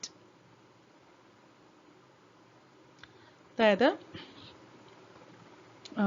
Ancient ഇന്ത്യയിൽ ഇവോൾവ് ചെയ്തിട്ടുള്ള നോട്ടബിൾ യൂണിവേഴ്സിറ്റീസ് ഏതൊക്കെയാണെന്നാണ് ചോദ്യം. ഇത് നമ്മൾ കഴിഞ്ഞ ക്ലാസ്സിൽ ഏൻഷ്യൻ യൂണിവേഴ്സിറ്റീസ് ഇൻ ഇന്ത്യ എന്ന് പറയുന്ന ക്ലാസ്സിൽ ഡീറ്റെയിൽഡ് ആയിട്ട് നമ്മൾ ഡിസ്കസ് ചെയ്തിട്ടുണ്ട്. ഓരോ യൂണിവേഴ്സിറ്റീസും ഈ ഓപ്ഷനിൽ വന്നിട്ടുള്ള 5 യൂണിവേഴ്സിറ്റീസും നമ്മൾ ഡിസ്കസ് ചെയ്തിട്ടുള്ളതാണ്. അപ്പോൾ അതിൻ്റെ അകത്തൊരു കൺഫ്യൂഷൻ വരേണ്ട കാര്യമേ ഇല്ല. തക്ഷശില യൂണിവേഴ്സിറ്റി നമ്മൾ പഠിച്ചു, വിക്രംശില നമ്മൾ പഠിച്ചിട്ടുണ്ട്, ഓദാന്തപുരി പഠിച്ചിട്ടുണ്ട്, ജഗദ്ദല പഠിച്ചിട്ടുണ്ട്, നളന്ദ പഠിച്ചിട്ടുണ്ട്. എല്ലാ യൂണിവേഴ്സിറ്റീസും നമ്മൾ ഡിസ്കസ് ചെയ്ത യൂണിവേഴ്സിറ്റീസ് തന്നെയാണ്. അതുകൊണ്ട് ഒരു കൺഫ്യൂഷനും ഇല്ലാതെ നമുക്ക് പറയാം ഈ 5 യൂണിവേഴ്സിറ്റീസും ഏൻഷ്യൻറ്റ് യൂണിവേഴ്സിറ്റീസ് തന്നെയാണ്. ABCDE എല്ലാം 5 യൂണിവേഴ്സിറ്റീസും അതിൻ്റെ അകത്ത് വരുന്നതാണ് എന്ന് നമുക്ക് ഉറപ്പിച്ച് പറയാനായിട്ട് സാധിക്കും. Now, following are the features of non-conventional learning. Non-conventional learning ന്റെ features ആണ് തന്നിട്ടുള്ളത്. It is teacher oriented. That is option number A. B. It is for improvement of quality. It is cost effective. It is linked to employment. It is on campus. നോക്കൂ, non conventional എന്ന് പറഞ്ഞാൽ തന്നെ conventional അല്ലാത്ത, അതായത് നമ്മൾ usually follow ചെയ്യുന്ന കൺവെൻഷനിൽ നിന്ന് വ്യത്യസ്തമായിട്ടുള്ള ലേണിംഗ് ആണ് നോൺ കൺവെൻഷണൽ ലേണിംഗ്, അല്ലേ? അപ്പം അതുകൊണ്ട് അത് ടീച്ചർ ഓറിയൻറ്റഡ് ആണ് എന്ന സ്റ്റേറ്റ്മെൻറ്റ് തെറ്റാണ്. കാരണം ടീച്ചർ ഓറിയൻറ്റഡ് എന്ന് പറഞ്ഞാൽ കൺവെൻഷണൽ ലേണിംഗ് ആണ്. നമ്മൾ പ്രാക്ടീസ് ചെയ്തുകൊണ്ടിരിക്കുന്ന, വർഷങ്ങളായിട്ട് പ്രാക്ടീസ് ചെയ്തുകൊണ്ടിരിക്കുന്ന ലേണിംഗ് ആണ് ടീച്ചർ ഓറിയൻറ്റഡ് ലേണിംഗ്. ഇപ്പോൾ നോൺ കൺവെൻഷണൽ ലേണിംഗ് ആ ഒരു ഇതിൽ വരില്ല. So we can eliminate option A, അല്ലേ? ഓപ്ഷൻ എ എന്തായാലും ഇല്ല. അപ്പോൾ ഓപ്ഷൻ എ വരുന്ന ഇത് 1ഉം 3യും നമുക്ക് അതുവഴി കട്ട് ചെയ്ത് കളയാം. ഇങ്ങനെയാണ് നമ്മൾ എലിമിനേറ്റ് ചെയ്യുന്നത്. ഓക്കെ, ഇനി നോക്കൂ, it is four improvement of quality. അത് ശരിയാണ്, ക്വാളിറ്റി ഇംപ്രൂവ്മെൻ്റ് ആണ് ഏതൊരു ലേണിങ്ങിൻ്റെയും ഉദ്ദേശം. അത് തന്നെയാണ്. ഇത് കൺവെൻഷൻ ആവട്ടെ നോൺ കൺവെൻഷൻ ആവട്ടെ ഏത് ലേണിംഗ് ആണെങ്കിലും ക്വാളിറ്റി ഇംപ്രൂവ്മെൻറ്റ് എന്ന് പറയുന്നത് ഒരു പ്രധാന ഘടകമാണ്. അപ്പോൾ അത് ശരിയാണ് എന്ന് നമുക്ക് വെക്കാം. കോസ്റ്റ് എഫക്റ്റീവ് ആണ്, അല്ലേ? നോൺ കൺവെൻഷണൽ ലേണിംഗ് തീർച്ചയായിട്ടും കോസ്റ്റ് എഫക്റ്റീവ് ആണ്. നമുക്ക് കോളേജിൽ പോയി അല്ലെങ്കിൽ സ്കൂളിൽ പോയി പഠിക്കേണ്ട കാര്യമില്ല നോൺ കൺവെൻഷണൽ ലേണിംഗിൽ. അപ്പോൾ കുറച്ചും കൂടെ കോസ്റ്റ് എഫക്റ്റീവ് ആണ്. അപ്പോൾ ബിയും സിയും ശരിയാണ്. It is linked to employment. ശരിയായിരിക്കാം, എംപ്ലോയ്മെൻറ്റ് ഓപ്പർച്യൂണിറ്റീസ് വർദ്ധിപ്പിക്കാൻ ഒക്കെ ഇത് സഹായിക്കുന്നുണ്ട്. ഓൺ ക്യാമ്പസ് ആണോ? അല്ല, ഓൺ ക്യാമ്പസ് കൺവെൻഷണൽ ലേണിംഗ് ആണ്. Non conventional learning on campus അല്ല. ഓൺ ക്യാമ്പസ് എന്ന് പറയുന്നത് ക്യാമ്പസിൽ പോയി പഠിക്കുക എന്നുള്ളതാണ്. അത് കൺവെൻഷനാണ്, അല്ലേ? അതൊരു കൺവെൻഷണൽ രീതിയാണ്. അതിൽ നിന്ന് വ്യത്യസ്തമായിട്ടാണ് നോൺ കൺവെൻഷണൽ രീതി. അപ്പോൾ ഈ വരുന്നില്ല. അപ്പോൾ ഈ വരുന്ന ഈ ഒരു ഓപ്ഷനും കൂടെ നമുക്ക് അങ്ങോട്ട് എലിമിനേറ്റ് ചെയ്ത് കളയാമല്ലോ. So what is left out? ഇനിയിപ്പോൾ ബാക്കി ഒരൊറ്റ ഓപ്ഷനേ ഉള്ളൂ, ഓപ്ഷൻ നമ്പർ 2. അത് തന്നെയായിരിക്കും answer.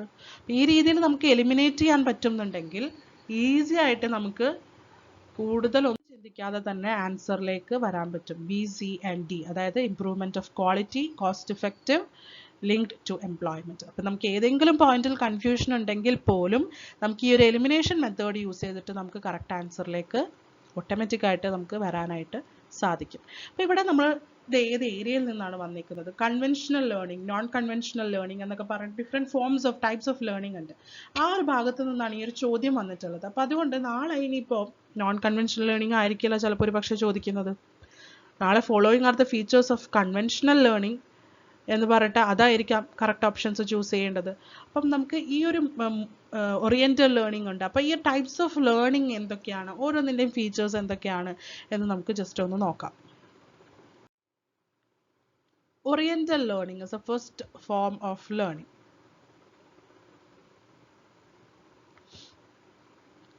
The word Oriental is derived from the term Orient, which means the countries of East and especially East Asia. അതായത് ഈസ്റ്റിൽ അല്ലെങ്കിൽ ഈസ്റ്റ് ഏഷ്യയിലുള്ള രാജ്യങ്ങളെ ഓറിയന്റലിസം എന്നൊക്കെ പറഞ്ഞിട്ടൊരു തിയറി തന്നെയുണ്ട് കേട്ടോ.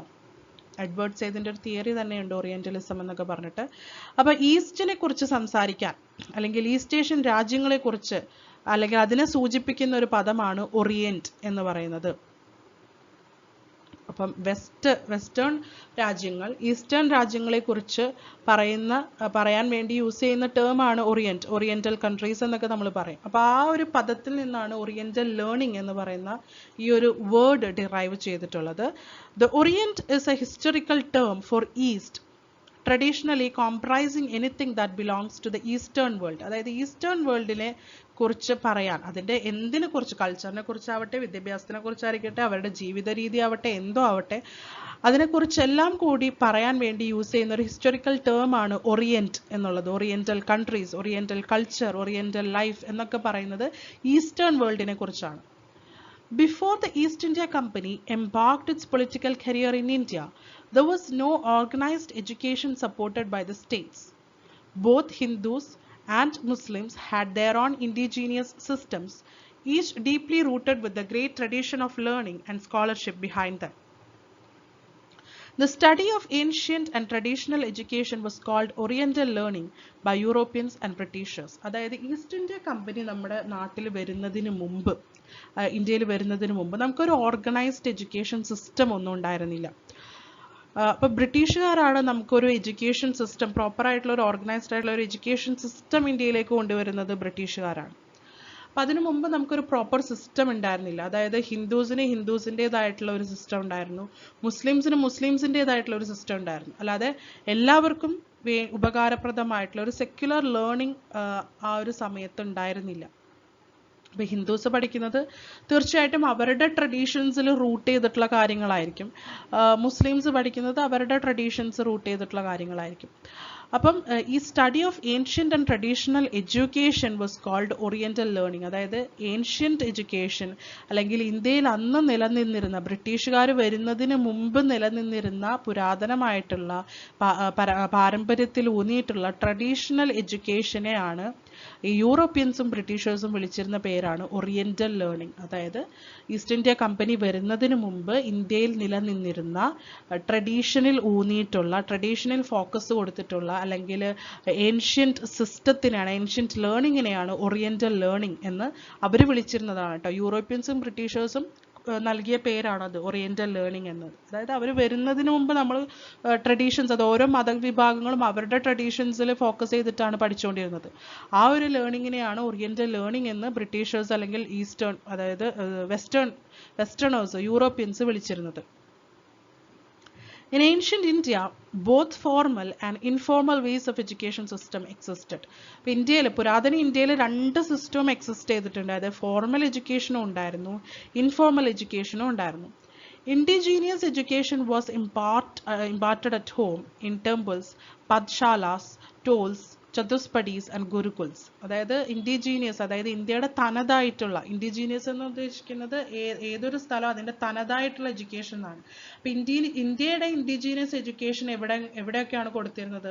വീടുകളിൽ കൊടുത്തിരുന്നു, വീടുകളിൽ പഠിപ്പിച്ചിരുന്നു. അതുപോലെ ടെമ്പിൾസ്, അമ്പലങ്ങളിൽ പഠിപ്പിച്ചിരുന്നു, പാഠശാലകളിൽ, ഗുരുകുലങ്ങളിൽ. നമ്മൾ കഴിഞ്ഞ ക്ലാസ്സിൽ പറഞ്ഞതാണ് അതൊക്കെ, ഗുരുകുലവും പാഠശാലയൊക്കെ നമ്മൾ ഡിസ്കസ് ചെയ്തിരുന്നു. അപ്പം ഈ ഒരു രീതിയിലാണ് ഇന്ത്യയുടെ എഡ്യൂക്കേഷൻ, അതായത് ഏൻഷ്യൻ്റ് എഡ്യൂക്കേഷൻ ഇമ്പാർട്ട് ചെയ്തിരുന്നത്. പ്രോപ്പറായിട്ട് സ്കൂളുകളോ അല്ലെങ്കിൽ ഇപ്പം നമ്മൾ കാണുന്ന രീതിയിലുള്ള മാതൃകയിലുള്ള സ്കൂളുകളോ അല്ലെങ്കിൽ അത്തരത്തിലുള്ള ഒരു സെക്യുലർ ലേണിംഗോ ഒന്നും തന്നെ ഉണ്ടായിരുന്നില്ല. ഈ അമ്പലത്തിനോടും അല്ലെങ്കിൽ പള്ളിയോടൊക്കെ ചേർന്നിട്ടുള്ള പാഠശാലകളിലാണ് എഡ്യൂക്കേഷൻ കൊടുത്തിരുന്നത്. There were people in homes, villages and temples who guided young children in imbibing pious way of life. Pious എന്ന് പറഞ്ഞാൽ പരിശുദ്ധം, അതായത് കൂടുതലും ഒരു ആത്മീയമായിട്ടുള്ള വിദ്യാഭ്യാസമാണ് കൊടുത്തിരുന്നത്. അതായത് റിലീജിയൻ ഓറിയന്റഡ് ആയിട്ടുള്ള ഒരു വിദ്യാഭ്യാസം, ആത്മീയം, അതായത് മതപരമായിട്ടുള്ള വിദ്യാഭ്യാസമാണ് കൊടുത്തിരുന്നത്. എങ്ങനെയാണ് നമ്മളൊരു പയസ് വേ ഓഫ് ലൈഫ്, അതായത് പരിശുദ്ധമായിട്ട് റിലീജിയസ് ആയിട്ട് എങ്ങനെ ജീവിക്കാം, സാൻമാർഗികമായിട്ട് എങ്ങനെ ജീവിക്കാം എന്നുള്ളതൊക്കെയാണ് മെയിൻ ആയിട്ട്. അല്ലാതെ ഇംഗ്ലീഷ് എഡ്യൂക്കേഷനോ അല്ലെങ്കിൽ സയൻസോ മാത്സോ ഒന്നും അല്ല അവിടെ പ്രധാനമായിട്ടും പഠിപ്പിച്ചിരുന്നത്. അവിടെ പഠിപ്പിച്ചിരുന്നത് എങ്ങനെയാണ് നമുക്കൊരു പയസ് വേ ഓഫ് ലൈഫ് എങ്ങനെ ലീഡ് ചെയ്യാം എന്നുള്ളതാണ് അവിടുത്തെ ഒരു മേജർ ആയിട്ടുള്ള. അതിനുവേണ്ടി യങ്ങർ ജനറേഷനെ കുറച്ചും കൂടി മുതിർന്ന ആളുകൾ ഗൈഡ് ചെയ്ത് കൊടുക്കുക എന്നുള്ളതാണ് അന്നത്തെ കാലത്തെ എഡ്യൂക്കേഷൻ എന്നതുകൊണ്ട് ഉദ്ദേശിച്ചിരുന്നത്. Temples were also the centers of learning and took an interest in the promotion of knowledge of our ancient system. അതായത് അമ്പലത്തിനോട് ചേർന്നിട്ടുള്ള ഇത്തരത്തിലുള്ള പാഠശാലകൾ അല്ലെങ്കിൽ അമ്പലങ്ങൾ തന്നെ, ക്ഷേത്രങ്ങൾ തന്നെ ഒരു ലേണിംഗ് സെന്റേഴ്സ് ആയിരുന്നു. അപ്പോൾ അവരവിടെ പ്രത്യേകമായിട്ട് എന്താ പറയുക, നമ്മുടെ ട്രഡീഷനിൽ ഊന്നിക്കൊണ്ടുള്ള വിദ്യാഭ്യാസത്തിനാണ് ഇമ്പോർട്ടൻസ് കൊടുത്തത്. നമ്മുടെ പരമ്പരാഗത അതായത് നമ്മുടെ സംസ്കാരം, നമ്മുടെ ഭാരതത്തിൻ്റെ സംസ്കാരം, നമ്മുടെ ഹൈന്ദവ സംസ്കാരം, ഇതെല്ലാം അതിനാണ് അവർ കൂടുതലും ഫോക്കസ് കൊടുത്തിരുന്നത്. Students went to viharas and universities for higher knowledge. പിന്നീട് യൂണിവേഴ്സിറ്റീസ് അല്ലെങ്കിൽ വിഹാരാസ് അന്നത്തെ കാലത്ത് പറഞ്ഞിരുന്ന യൂണിവേഴ്സിറ്റീസിലേക്കാണ് ഹയർ നോളജ്, ഉന്നത വിദ്യാഭ്യാസത്തിന് വേണ്ടി പോയിരുന്നത്. Teaching was largely oral and students remembered and meditated upon what was taught in the class. അതായത് ഓറൽ ആയിട്ടാണ്, അതായത് എഴുത്ത് രൂപത്തിലല്ല, പറഞ്ഞ് സംസാരിച്ച് ഓറൽ ആയിട്ടാണ് ഇൻസ്ട്രക്ഷൻസ് അല്ലെങ്കിൽ പഠിപ്പിച്ചിരുന്നത്. ആൻഡ് കുട്ടികൾ അത് ഏറ്റു പറയുന്നു, അത് ഓർത്തു വെക്കുന്നു. ആ ഒരു രീതിയാണ്, ഓറൽ സിസ്റ്റമാണ്. അല്ലാതെ പിന്നെ ഇപ്പം നമ്മളുള്ളതുപോലെ എഴുതി നോട്ടുകളായിട്ട് സൂക്ഷിച്ചു വെക്കുക, എഴുതിയ നോട്ടുകൾ പിന്നീട് വായിച്ച് പഠിക്കുക, അങ്ങനെയല്ല.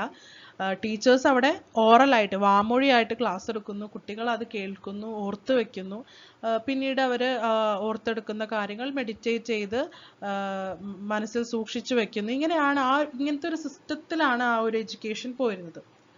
With the disappearance of the Gurukula system and the ancient universities like those at Nalanda and Takshashila, as also the gradual dissolution of the powerful kingdoms by conquest from outside, it became necessary to evolve a method by which the ancient knowledge and wisdom of East, especially of India, could be revived and preserved. അതായത് നമുക്കറിയാം, നമ്മൾ കഴിഞ്ഞ ക്ലാസ്സിൽ ancient universities discuss ചെയ്തപ്പോൾ നമ്മൾ പറഞ്ഞിരുന്നു, Nalanda university അല്ലെങ്കിൽ Takshashila university ഒക്കെ പിന്നീട് വന്നിട്ടുള്ള, അതായത് ബക്തിയാർ ഖിൽജിയാണ് ഈ യൂണിവേഴ്സിറ്റീസ് എല്ലാം നശിപ്പിച്ചത് എന്നൊക്കെ നമ്മൾ പറഞ്ഞു. അതായത് ഒരു അധിനിവേശ സമയത്ത്, അറബ് ഇൻവാഷന്റെ സമയത്താണ് പല യൂണിവേഴ്സിറ്റീസും നശിച്ചു പോയത്.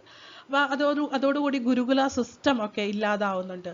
അപ്പോൾ എങ്ങനെയാണ് നമ്മുടെ നാടിൻ്റെ, നമ്മുടെ എസ്പെഷ്യലി ഈസ്റ്റ് എന്ന് പറയുമ്പോൾ എസ്പെഷ്യലി ഇന്ത്യയുടെ തനതായിട്ടുള്ള സംസ്കാരവും നമ്മുടെ തനതായിട്ടുള്ള അറിവും നോളജും ഒക്കെ എങ്ങനെയാണ് നമുക്ക് സൂക്ഷിക്കാം, എങ്ങനെ നമുക്കതിനെ സൂക്ഷിക്കാം, എങ്ങനെ നമുക്കതിനെ റിവൈവ് ചെയ്തെടുക്കാം, ഈ നശിച്ചു പോയതിൽ നിന്ന് നമുക്ക് എങ്ങനെ അതിനെ വീണ്ടും റിവൈവ് ചെയ്തെടുത്ത് സംരക്ഷിക്കാൻ സാധിക്കും എന്നുള്ള ഒരു ചിന്ത, അല്ലെങ്കിൽ അതൊരു വളരെ അത്യാവശ്യമായിട്ട് വന്നു. ഇതിനെ സൂക്ഷിക്കണം എന്നാണ്. കാരണം ഒരുപാട് യൂണിവേഴ്സിറ്റീസ് നശിക്കുക എന്നുള്ളത് കൊണ്ട് ഉദ്ദേശിക്കുന്നത് നമ്മുടെ തനതായിട്ടുള്ള നമ്മുടെ നോളജും കാര്യങ്ങളും എല്ലാം നശിച്ചു പോവുകയാണ്. അപ്പം അതിനെങ്ങനെ റിവൈവ് ചെയ്തെടുത്ത് സംരക്ഷിക്കാം എന്നുള്ളതിനെ കുറിച്ച് കാര്യമായിട്ട് ചിന്തിക്കാനായിട്ട് തുടങ്ങി.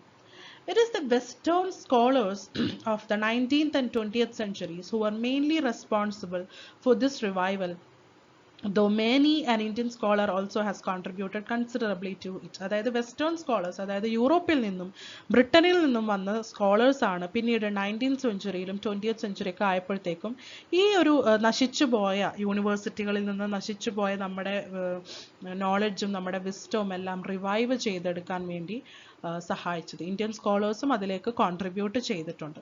Further, they started to preserve the ancient knowledge and education system, information, culture, etc. by setting up institutes and libraries. അതായത് ലൈബ്രറികളും മറ്റ് ഇൻസ്റ്റിറ്റ്യൂട്ടുകളും എല്ലാം വീണ്ടും സെറ്റപ്പ് ചെയ്തുകൊണ്ട് നമുക്ക് നശിച്ചുപോയി എന്ന് നമ്മൾ കരുതിയ നമ്മുടെ ഏൻഷ്യൻ്റ് ആയിട്ടുള്ള പുരാതനമായിട്ടുള്ള അറിവുകളെയും നമ്മുടെ എഡ്യൂക്കേഷൻ സിസ്റ്റത്തിനെയും നമ്മുടെ കൾച്ചറിനെയും എല്ലാം പ്രിസർവ് ചെയ്യാൻ വേണ്ടി സഹായിച്ചിട്ടുള്ളത് ഈ വെസ്റ്റേൺ സ്കോളേഴ്സ് ആണ്.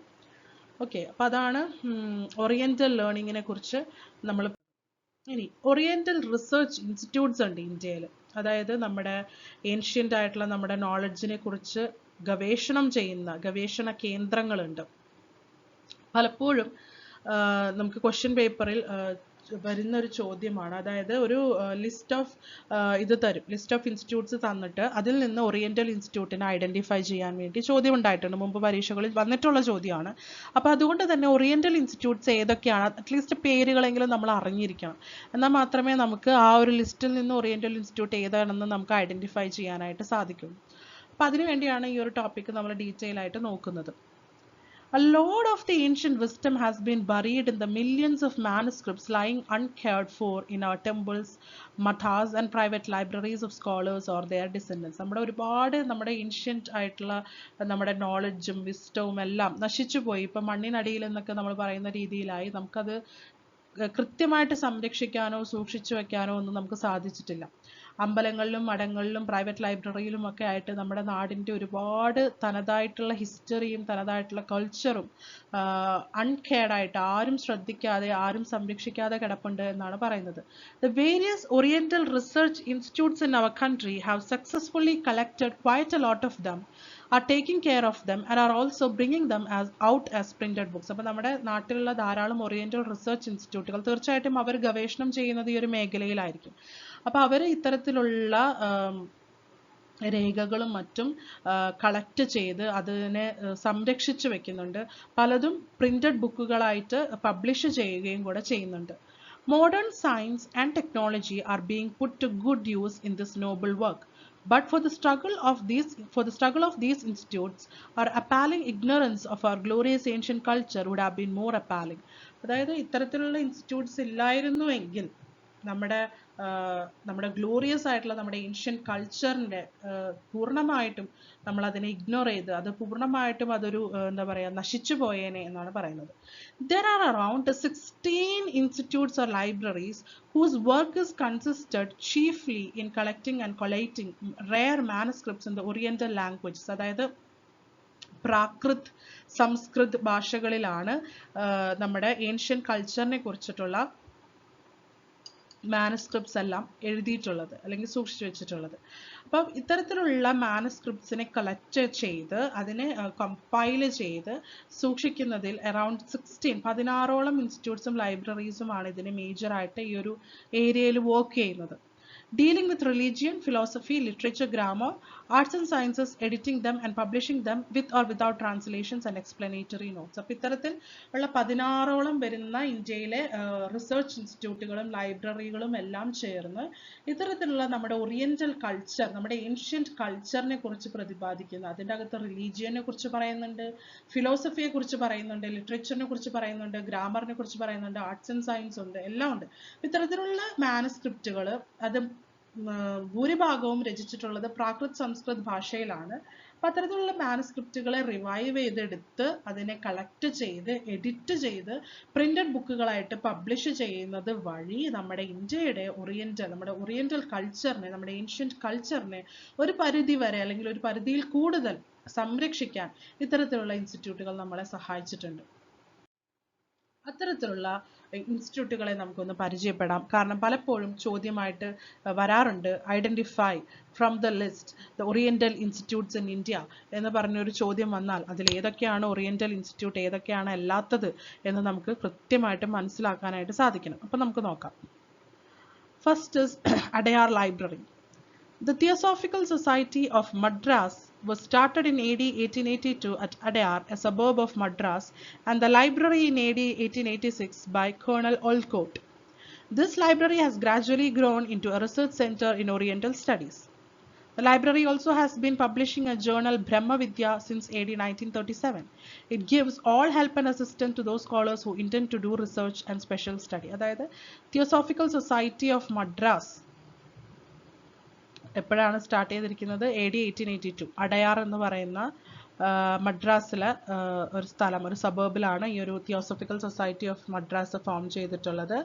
അതുപോലെ തന്നെ അതിനോടനുബന്ധമായിട്ട് ലൈബ്രറി വരുന്നത് 1886 സ്റ്റാർട്ട് ചെയ്ത് ബൈ കേണൽ ഒൾക്കോട്ടാണ് ആ ലൈബ്രറി സ്റ്റാർട്ട് ചെയ്യുന്നത്. പിന്നീട് ഈ ലൈബ്രറിയാണ് ഒരു ഫുൾ ഫ്ലെജ്ഡ് ആയിട്ടുള്ള റിസർച്ച് സെന്റർ ആയി മാറുന്നത്. ഓറിയന്റൽ സ്റ്റഡീസിന് ആവശ്യമായിട്ടുള്ള റിസർച്ചുകൾ നടത്തുന്ന ഒരു റിസർച്ച് സെന്റർ ആയിട്ട് പിന്നീട് ഈ ലൈബ്രറി വളരുന്നുണ്ട്. The library has also been establishing a journal called Brahmavidya. Important ആണ് കേട്ടോ. അടയാർ ലൈബ്രറി പുറത്തിറക്കുന്ന അല്ലെങ്കിൽ പബ്ലിഷ് ചെയ്യുന്ന ജേർണലിന്റെ പേരാണ് ബ്രഹ്മവിദ്യ. ഇത് 1937 മുതൽ പബ്ലിഷ് ചെയ്യുന്ന ഒരു ജേർണലാണ്.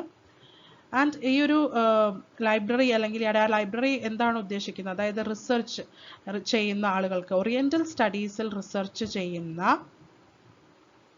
സ്കോളേഴ്സിന് വേണ്ട എല്ലാ അസിസ്റ്റൻസും ഹെൽപ്പും കൊടുക്കുക എന്നുള്ളതാണ് ഈ ഒരു ലൈബ്രറിയുടെ ഉദ്ദേശം. അപ്പോൾ ഈ ഒരു ലൈബ്രറി, അടയാർ ലൈബ്രറി എവിടെയാണ്? മദ്രാസിലാണ്. അടയാർ ലൈബ്രറി പുറത്ത് പബ്ലിഷ് ചെയ്യുന്ന ജേർണലിന്റെ പേരെന്താണ്? ബ്രഹ്മവിദ്യ. അപ്പോൾ ഈ കാര്യങ്ങൾ ഓർത്ത് വയ്ക്കാം. So that is the first Oriental Institute. Second Oriental Institute is Asiatic Society. One of the good results of the British conquest of India is the deep interest aroused in Indological studies in the Western intellectuals and scholars. The person who gave an institutional framework to such studies, Sir William Jones. William Jones എന്ന് പറയുന്നത്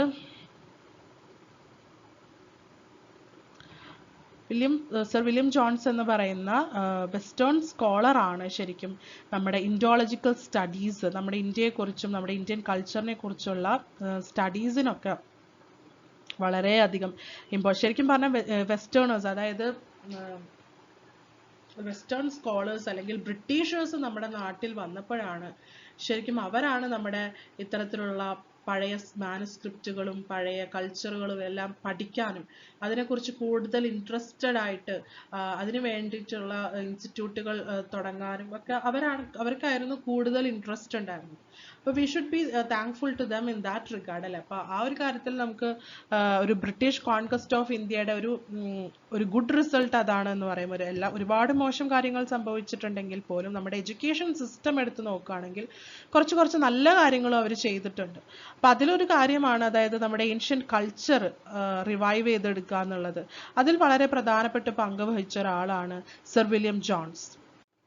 William ജോൺസിനെ കുറിച്ച് പറയുകയാണെങ്കിൽ കാളിദാസ ശാകുന്തളം സാൻസ്ക്രിറ്റിൽ നിന്ന് ഇംഗ്ലീഷിലേക്ക് translate ചെയ്തത് ഈ William Jones ആണ്. അതുപോലെ ഗീതാ ഗോവിന്ദം ഹിന്ദിയിൽ നിന്നും ഇംഗ്ലീഷിലേക്ക് ട്രാൻസ്ലേറ്റ് ചെയ്തത് സർ വില്യം ജോൺസ് ആണ്. മനുസ്മൃതി സാൻസ്ക്രിറ്റിൽ നിന്നും ഇംഗ്ലീഷിലേക്ക് ട്രാൻസ്ലേറ്റ് ചെയ്തത് വില്യം ജോൺസ് ആണ്. അപ്പോൾ ആ ഒരു രീതിയിൽ ഇന്ത്യയുടെ തനതായിട്ടുള്ള കൾച്ചറിനെയും അല്ലെങ്കിൽ തനതായിട്ടുള്ള ഒരുപാട് കൃതികളെയും ഇംഗ്ലീഷിലേക്ക് ട്രാൻസ്ലേറ്റ് ചെയ്യുകയും കൂടെ ചെയ്തിട്ടുണ്ട് സർ വില്യം ജോൺസ്. അപ്പം ഏഷ്യാറ്റിക് സൊസൈറ്റി, ബംഗാളിലാണ് ഇത് സ്റ്റാർട്ട് ചെയ്യുന്നത് കേട്ടോ.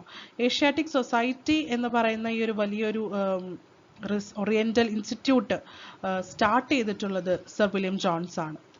The name of the society underwent several changes during the last 2 centuries, such as Asiatic Society, the Asiatic Society, the Asiatic Society of Bengal, the Royal Society of Bengal, and the Asiatic Society again since July 1900. ഒരുപാട് പേരുകളിൽ ഒരുപാട് വ്യത്യാസം വന്നിട്ടുണ്ട്. അതായത് ഒരു കാലഘട്ടത്തിൽ അറിയപ്പെട്ടിരുന്നത് Asiatic CK society എന്നാണ്, ദ ഏഷ്യാറ്റിക് സൊസൈറ്റി എന്നാണ് പിന്നീട് അറിയപ്പെട്ടത്. The Asiatic society of Bengal എന്നാണ് പിന്നീട് അറിയപ്പെട്ടത്.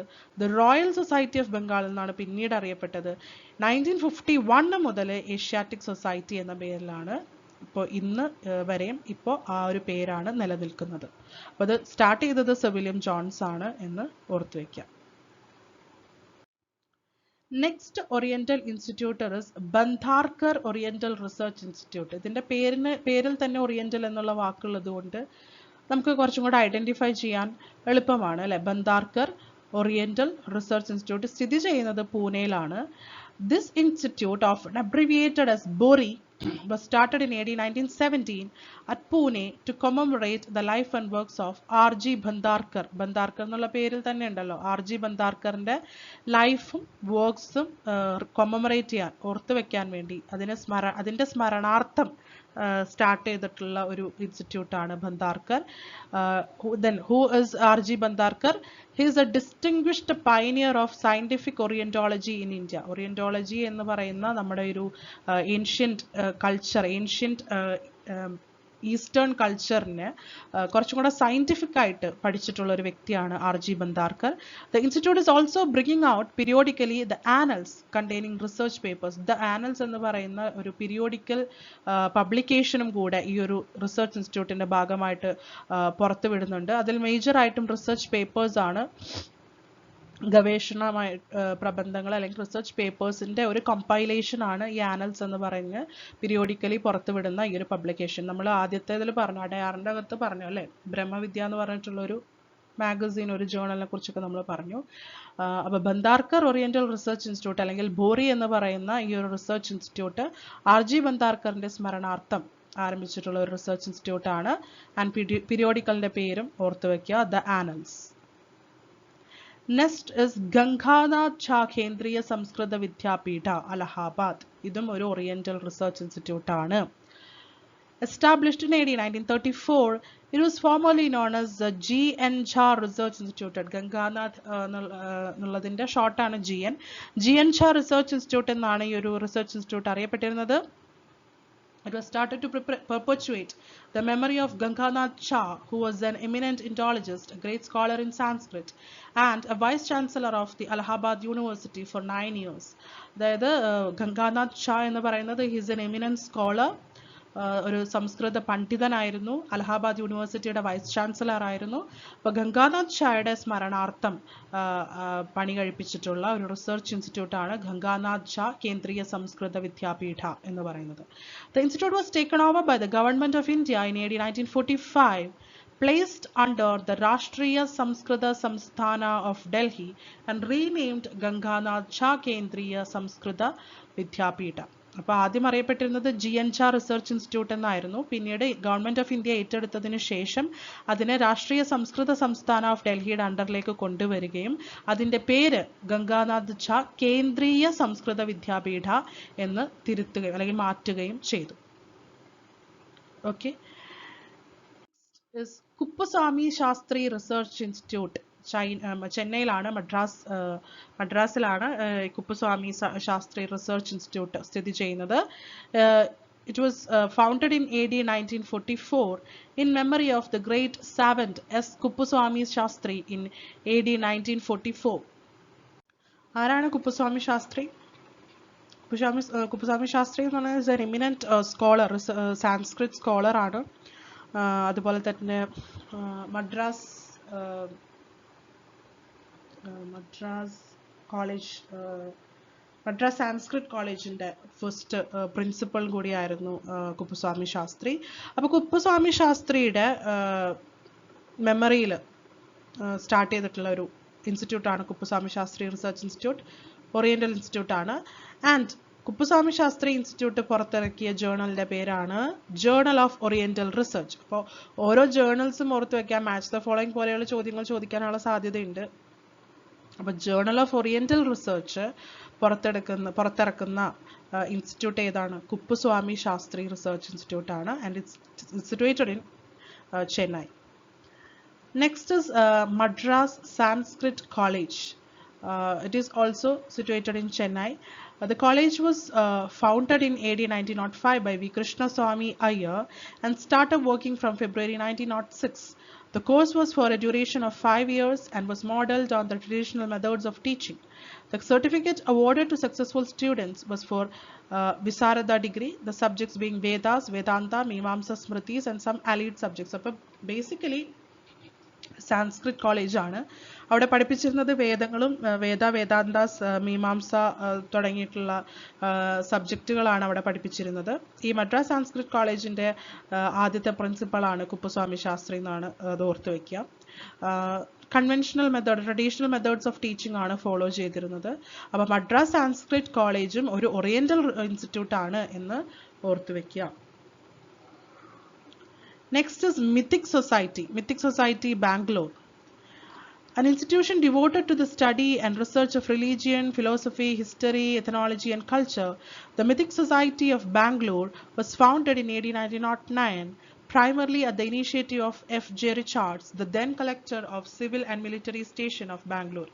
അതായത് ബാംഗ്ലൂരാണ്, കർണാടകയിലാണ് ഈ മിത്തിക് സൊസൈറ്റി വരുന്നത്. And research, study and research religion, philosophy, history, ethnology and culture, ഈ മേഖലകളിലുള്ള റിസർച്ചിനെ പ്രോത്സാഹിപ്പിക്കുന്ന ഒരു ഇൻസ്റ്റിറ്റ്യൂഷനാണ്. It is founded in 1909. Bangalore ആണ് എന്ന് ഓർത്ത് വെക്കുക.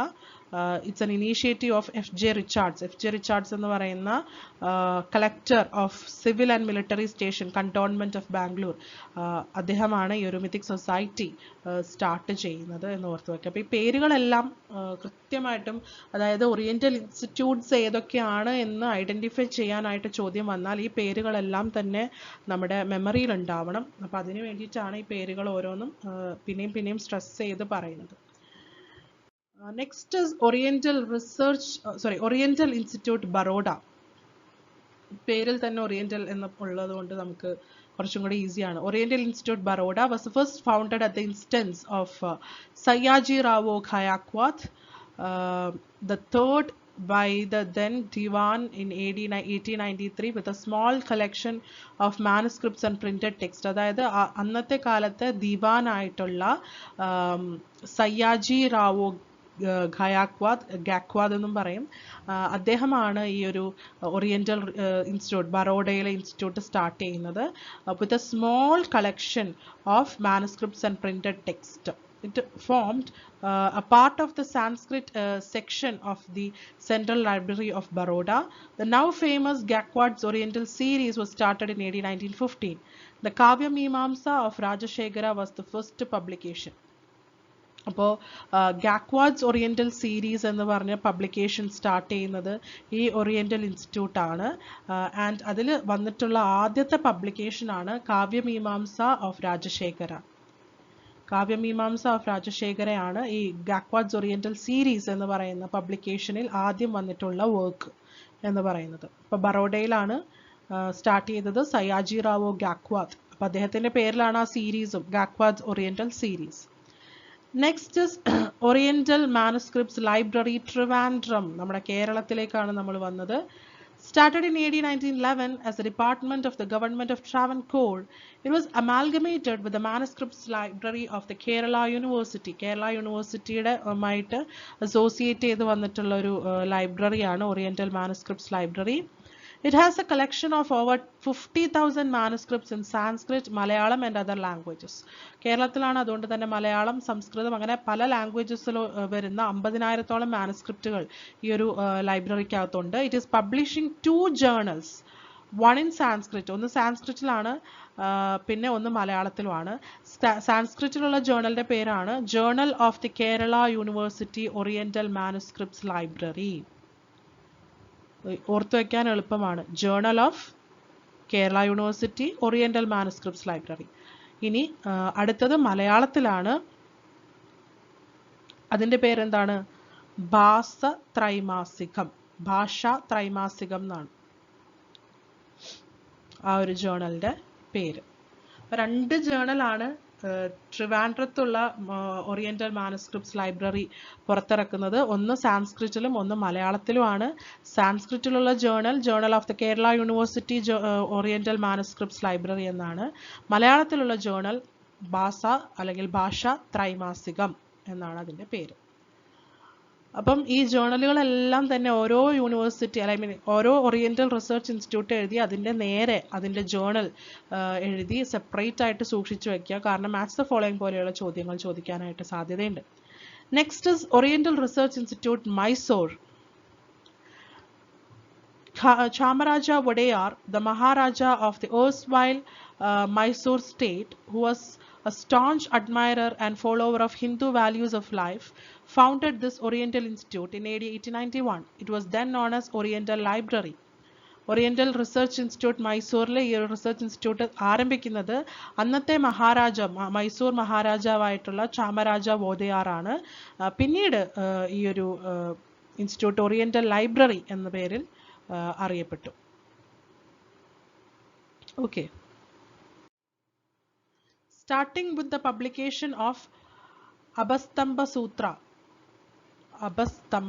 Sutra and Adi Purana of the great poet Pampa, the institution has so far brought out a very large number of books both in Sanskrit and Kannada. അപ്പോൾ മൈസൂരാണ്, അപ്പോൾ സംസ്കൃതത്തിലും മൈസൂറിൻ്റെ സ്വന്തം കന്നഡയിലും ഒക്കെയാണ് books publish ചെയ്തിരുന്നത്. ഏകദേശോളം by AD 1979 ഏകദേശം 120ഓളം Sanskrit books ഈ ഒരു oriental institute publish ചെയ്തിട്ടുണ്ട്. മൈസൂരിലാണ് എന്ന് ഓർത്ത് വെക്കുക. Next is oriental research institute Tirupati. Tirupati നമുക്കറിയാം ആന്ധ്രാപ്രദേശിലാണ്. The temple town of Tirupati in Andhra Pradesh is not only a place of pilgrimage but also a place of oriental learning. The management of the Tirumala Tirupati Devasthanams has been spending a part of the surplus fund for the propagation of education and spread of Hindu religion and culture. അതായത് തിരുപ്പതി നമുക്കറിയാം, ഒരു തിരുപ്പതി എന്ന് പറയുന്നത് ഒരു അമ്പലം, നമുക്ക് വളരെ famous ആയിട്ടുള്ള തിരുപ്പതി ക്ഷേത്രം ഉള്ള സ്ഥലമാണ്. അപ്പോൾ അത് ഒരു പിലിഗ്രിമേജ് സെൻറ്റർ മാത്രമല്ല, അല്ലെങ്കിൽ ഒരു തീർത്ഥാടന കേന്ദ്രം മാത്രമല്ല, അതൊരു ഓറിയന്റൽ ലേണിങ്ങിന് വളരെ ഫേമസ് ആയിട്ടുള്ള ഒരു സ്ഥലം കൂടിയാണ്. തിരുപ്പതി ദേവസ്ഥാനം, അതായത് അവിടുത്തെ അമ്പലങ്ങളിൽ വരുന്ന സർപ്ലസ് ആയിട്ടുള്ള, നമുക്കറിയാം പിലിഗ്രിമേജ് എന്ന് പറയുമ്പോൾ ഒരുപാട് പണം ആ ഒരു രീതിയിൽ നമുക്ക് ആ ഒരു അമ്പലത്തിന് കിട്ടുന്നുണ്ട്. അതിൽ നിന്നൊരു വലിയ സർപ്ലസ് എമൗണ്ട് അല്ലെങ്കിൽ ഒരു വലിയൊരു ഫണ്ട് ഹിന്ദു റിലീജിയൻ ആൻഡ് കൾച്ചറിന്റെ പ്രൊപ്പഗേഷന് വേണ്ടി സ്പെൻഡ് ചെയ്യുന്നുണ്ട്. As a part of this, the Oriental research Institute of Tirupati came into being in AD 1941. അതിന്റെ ഭാഗമായിട്ടാണ് തിരുപ്പതിയിൽ ഈ ഓറിയന്റൽ റിസർച്ച് ഇൻസ്റ്റിറ്റ്യൂട്ട് വരുന്നത്. When Sri Venkateshwara University was started in AD 1954, Tirupati became its seat. The institute was handed over to it in AD 1956. അതായത് പിന്നീട് Shri Venkateswara university 1954 Shri Venkateswara university വന്നപ്പോൾ ഈ ഓറിയന്റൽ റിസർച്ച് ഇൻസ്റ്റിറ്റ്യൂട്ടിന് ആ യൂണിവേഴ്സിറ്റിയിലേക്ക് മെർജ് ചെയ്തു. അത് 1956 54 യൂണിവേഴ്സിറ്റി വരുന്നത്. 2 വർഷം കഴിഞ്ഞ് AD 1956 ഈ തിരുപ്പതിയിലുള്ള ഈ ഓറിയന്റൽ റിസർച്ച് ഇൻസ്റ്റിറ്റ്യൂട്ട് ഈ ശ്രീ വെങ്കടേശ്വര യൂണിവേഴ്സിറ്റിയുടെ ഭാഗമാവുന്നത്. Okay. Next is Samskrita Academy Madras or Chennai.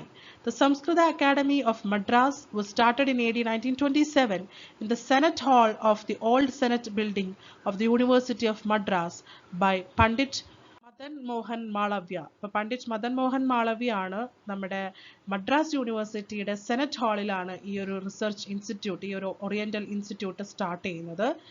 The well-known savant Kuppuswamy Shastri was chosen as its first president. അപ്പോൾ ഇതിന്റെ യൂണിവേഴ്സിറ്റി ഓഫ് മദ്രാസിന്റെ ആദ്യത്തെ പ്രസിഡന്റ് ആയിട്ട്, ഈ ഒരു റിസർച്ച് ഇൻസ്റ്റിറ്റ്യൂട്ടിന്റെ ആദ്യത്തെ പ്രസിഡന്റ് ആവുന്നത് കുപ്പസ്വാമി ശാസ്ത്രികളാണ്. ഓക്കെ. നെക്സ്റ്റ് സംസ്കൃത സാഹിത്യ പരിഷത്ത് കൽക്കട്ട. പരിഷത്ത് എന്ന് കേൾക്കുമ്പോൾ തന്നെ നമുക്കത് കൽക്കട്ടയിലാണ് എന്ന് ഒന്ന് റിലേറ്റ് ചെയ്യാനായിട്ട് പറ്റും.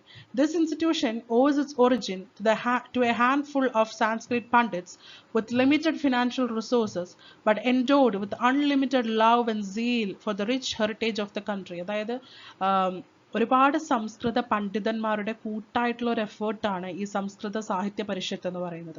അവരുടെ കയ്യിൽ ഒരുപാട് ഫണ്ടൊന്നും ഉണ്ടായിരുന്നില്ല, വളരെ ലിമിറ്റഡ് ആയിട്ടുള്ള ഫിനാൻഷ്യൽ റിസോഴ്സസ് ഉണ്ടായിരുന്നുള്ളൂ.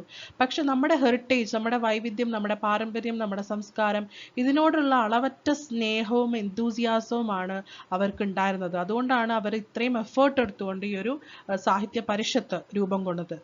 Founded in AD 1916 in a tiny rented house, it is now housed in its own spacious 3-storied building. It has now become an advanced center of Sanskrit learning and research. ഇപ്പോൾ തുടങ്ങുന്ന സമയത്ത് ഒരു ചെറിയ വാടക വീട്ടിലാണ് ഈ ഒരു സംസ്കൃത സാഹിത്യ പരിഷത്ത് ആരംഭിച്ചത്. പിന്നീട് ഇപ്പോൾ ഇതൊരു 3 നില കെട്ടിടത്തിലേക്ക് മാറിയിരിക്കുന്നു. ആൻഡ് ഇപ്പോൾ ഇത് നമ്മുടെ ഇന്ത്യയിലെ തന്നെ one of the most advanced centre of Sanskrit learning ആയിട്ട് മാറിയിട്ടുണ്ട്. Next, Government Sanskrit College, Calcutta. This college was established in AD 1824 by the East India Company. East India Company ആണ് ഈ ഒരു കോളേജ് എസ്റ്റാബ്ലിഷ് ചെയ്യുന്നത്. The method of teaching Sanskrit was traditional.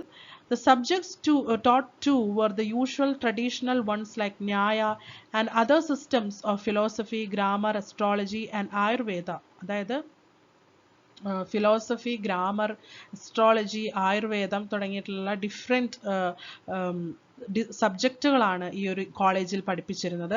When Ishwarachandra Vidyasagar became its principal in 1851, he introduced a Western method of teaching in the college. പിന്നീട് ഈശ്വരചന്ദ്ര വിദ്യാസാഗർ ഈ ഒരു കോളേജിൻ്റെ പ്രിൻസിപ്പളായിട്ട് വന്നു 1851. അദ്ദേഹമാണ് വെസ്റ്റേൺ മെത്തേഡ്, അതായത് ട്രഡീഷണൽ മെത്തേഡിൽ നിന്ന് മാറി ഒരു വെസ്റ്റേൺ മെത്തേഡ് ഓഫ് ടീച്ചിങ് ഈ ഒരു കോളേജിലേക്ക് കൊണ്ടുവരുന്നത് ഈശ്വരചന്ദ്ര വിദ്യാസാഗറാണ്. അടുത്ത ഇൻസ്റ്റിറ്റ്യൂട്ട് എന്ന് പറയുന്നത് സരസ്വതി മഹൽ ലൈബ്രറിയാണ്. അത് തഞ്ചാവൂരാണ് ഈ ഒരു ലൈബ്രറി സ്ഥിതി ചെയ്യുന്നത്. Known to contain one of the largest and the most important collection of Indian manuscripts in the world, the Saraswati Mahal Library of Tanjavur in Tamil Nadu was probably established by the end of 16th century AD. Its official name is Tanjavur Maharaja Sarfojis Saraswati Mahal Library. ഇതാണ് അതിൻ്റെ official full name എന്ന് പറയുന്നത്, Thanjavur Maharaja Serfoji's Saraswati Mahal Library. ഒരുപാട് മാനസ്ക്രിപ്റ്റുകൾ ancient കൾച്ചറുമായിട്ട് ബന്ധപ്പെട്ട് സൂക്ഷിക്കുന്ന ഒരു റിസർച്ച്, ഒരു ഓറിയന്റൽ ഇൻസ്റ്റിറ്റ്യൂട്ടാണ് Saraswati Mahal Library of Thanjavur. Coming to the last Oriental Institute in India, which is Vishweswaranand Vishwabandhu Institute of Sanskrit and Indological Studies, Hoshiarpur. ഇപ്പോൾ ഇൻഡോളജിക്കൽ സ്റ്റഡീസ് എന്നൊക്കെ പറയുമ്പോൾ തന്നെ നമുക്കതൊരു ഓറിയന്റൽ ഇൻസ്റ്റിറ്റ്യൂട്ട് ആണെന്ന് നമുക്ക് മനസ്സിലാക്കാവുന്നതാണ്. Two Samanyasins, Swami Vishweswarananda and Nityananda, launched a project at Simla, which is now in Himachal Pradesh, in AD 1903 to prepare world indices for the 4 principles Vedic Samhitas. After the passing away of Swami Nityananda and after changing the place ultimately to Lahore, now in Pakistan, in AD 1923, Swami Vishweswarananda handed over the work and project to Acharya Vishwabandhu. അതായത് സ്വാമി വിശ്വേശ്വരാനന്ദയും സ്വാമി നിത്യാനന്ദയും കൂടെ ചേർന്നാണ് ഇതിൻ്റെ ഒരു തുടക്കം. അതായത് ഇപ്പോഴത്തെ നമ്മൾ സിംലയിലുള്ള, ഇപ്പോഴത്തെ ഹിമാചൽ പ്രദേശിലുള്ള സിംലയിലാണ് ഈ ഒരു പ്രൊജക്റ്റ് ആരംഭിക്കുന്നത്. പിന്നീട് എന്ത് സംഭവിച്ചു എന്ന് വെച്ചാൽ സ്വാമി നിത്യാനന്ദ മരണപ്പെട്ടു. ആൻഡ് പിന്നീട് അവർ ആ സ്ഥലം, after changing the place ultimately to Lahore, അതായത് സിംലയിൽ നിന്ന് അവർ ലാഹോറിലേക്ക് സ്ഥലം, അതായത് ഇപ്പോഴത്തെ പാകിസ്ഥാനുള്ള ലാഹോറിലേക്ക് അവർ ആ ഒരു പ്രോജക്റ്റ് ഷിഫ്റ്റ് ചെയ്തു. അതിനുശേഷം ഇപ്പം സ്വാമി നിത്യാനന്ദ മരിച്ചല്ലോ, അപ്പോൾ സ്വാമി വിശ്വേശ്വരാനന്ദയുടെ കൂടെ, അല്ലെങ്കിൽ സ്വാമി വിശ്വേശ്വരാനന്ദ ഈ ഒരു പ്രോജക്റ്റ് ഹാൻഡ് ഓവർ ചെയ്തു. ആചാര്യ വിശ്വബന്ധു എന്ന് പറയുന്ന ആൾക്ക് ഈ ഒരു പ്രോജക്റ്റ് ഹാൻഡ് ഓവർ ചെയ്തു. അപ്പം അതുകൊണ്ടാണ് ഇതിന് വിശ്വേശ്വരാനന്ദ് വിശ്വബന്ധു ഈ രണ്ട് പേരും വരാനുള്ള റീസൺ അതാണ്. The institute was originally known as the Vishweswaranand Vedic Research Institute. The Punjab University took it over in AD 1965 and renamed it as the Vishweswaranand Vishwabandhu Institute of Sanskrit and Indological Studies. അതായത് പിന്നീട് ആദ്യം വിശ്വേശ്വരാനന്ദ് Vedic research institute എന്നായിരുന്നു അതിൻ്റെ പേര്. പിന്നീട് Punjab university ഏറ്റെടുത്തപ്പോഴാണ് പേര് മാറ്റി the Vishveshvaranand Vishwabandhu institute of Sanskrit and Indological studies എന്ന് ഇതിൻ്റെ പേര്. VVBIS ആൻഡ് IS എന്നാണ് ഇതിനെ ഷോർട്ടായിട്ട് പറയുന്നത്. അപ്പോൾ that is the last oriental institute in India. ഈ 16 ഇൻസ്റ്റിറ്റ്യൂട്ടിൻ്റെയും പേരുകളും ഇവർ പബ്ലിഷ് ചെയ്യുന്ന ജേർണൽസിൻ്റെ പേരുകളും കൃത്യമായിട്ട്, അതായത് ഇത്രയും ഡീറ്റെയിൽ ആയിട്ട് ഓർത്ത് വെച്ചിട്ടില്ല എന്നുണ്ടെങ്കിലും അത് ഏതൊക്കെയാണ് ഈ 16 ഇൻസ്റ്റിറ്റ്യൂട്ട്, അത് എവിടെയാണ് സ്ഥിതി ചെയ്യുന്നത്, ഏതെങ്കിലും പബ്ലിക്കേഷൻസ് അത് പുറത്തേക്ക് വിടുന്നുണ്ടെങ്കിൽ ആ പബ്ലിക്കേഷൻ്റെ പേരും, ഈ 3 കാര്യങ്ങളെങ്കിലും കൃത്യമായിട്ട് ഓർത്ത് വെക്കണം. ഈ വർഷങ്ങളൊന്നും ഓർത്തില്ലെങ്കിലും പേരുകൾ കൃത്യമായിട്ട് ഓർത്ത് വെക്കേണ്ടതുണ്ട്. അതുകൊണ്ടാണ് ഈ 16 ഇൻസ്റ്റിറ്റ്യൂട്ട് നമ്മൾ ഡീറ്റെയിൽ ആയിട്ട് ഡിസ്കസ് ചെയ്തത്. അപ്പോൾ നമ്മൾ ഓറിയന്റൽ ലേണിങ്ങിനെ കുറിച്ച് പഠിച്ചു. 3 ലേണിംഗ് അല്ലെ, നോൺ കൺവെൻഷണൽ ലേണിങ്ങിൻ്റെ ഫീച്ചേഴ്സ് ചോദിച്ചൊരു ചോദ്യത്തിൽ നിന്നാണ് നമ്മൾ ഈ ഒരു ഡീറ്റെയിൽസിലേക്ക് വന്നത്. അപ്പോൾ അതിൽ ഓറിയന്റൽ ലേണിംഗ് നമ്മൾ നോക്കിക്കഴിഞ്ഞു. Next is conventional learning. Conventional education, also known as back to basics, traditional education or customary education, C-learning, refers to long established customs that society traditionally used in schools and colleges or universities. It also refers to conventional education within a brick and mortar classroom facility. അതായത് typical class റൂമിൻ്റെ അകത്ത് 4 ചുമരുകൾക്കുള്ളിൽ പഠിപ്പിക്കുന്ന രീതിയെയാണ് conventional learning എന്ന് പറയുന്നത്. അതായത് back to basics, വളരെ basic ആയിട്ട് നമ്മൾ വർഷങ്ങളായിട്ട് ട്രഡീഷണൽ എഡ്യൂക്കേഷൻ എന്നതിനെ വിളിക്കാം, കസ്റ്റമറി എഡ്യൂക്കേഷൻ എന്ന് വിളിക്കാം. നമ്മൾ വർഷങ്ങളായിട്ട് ഫോളോ ചെയ്യുന്ന നമ്മുടെ ട്രഡീഷണൽ മെത്തേഡാണ്. സ്കൂളുകളിലും കോളേജുകളിലും യൂണിവേഴ്സിറ്റികളിലും ഫോളോ ചെയ്യുന്ന ട്രഡീഷണൽ മെത്തേഡിനെയാണ് നമ്മൾ കൺവെൻഷണൽ ലേണിംഗ്, അല്ലെ, brick and mortar class room, അതായത് ചുമരുകൾ കൊണ്ട് ഉള്ള 4 ചുമരുകൾക്കുള്ളിൽ ഒതുങ്ങുന്ന class room. Conventional education uses traditional teaching learning methods in which instructors, teachers, and students, learners are involved by interacting in a face-to-face manner in the classroom.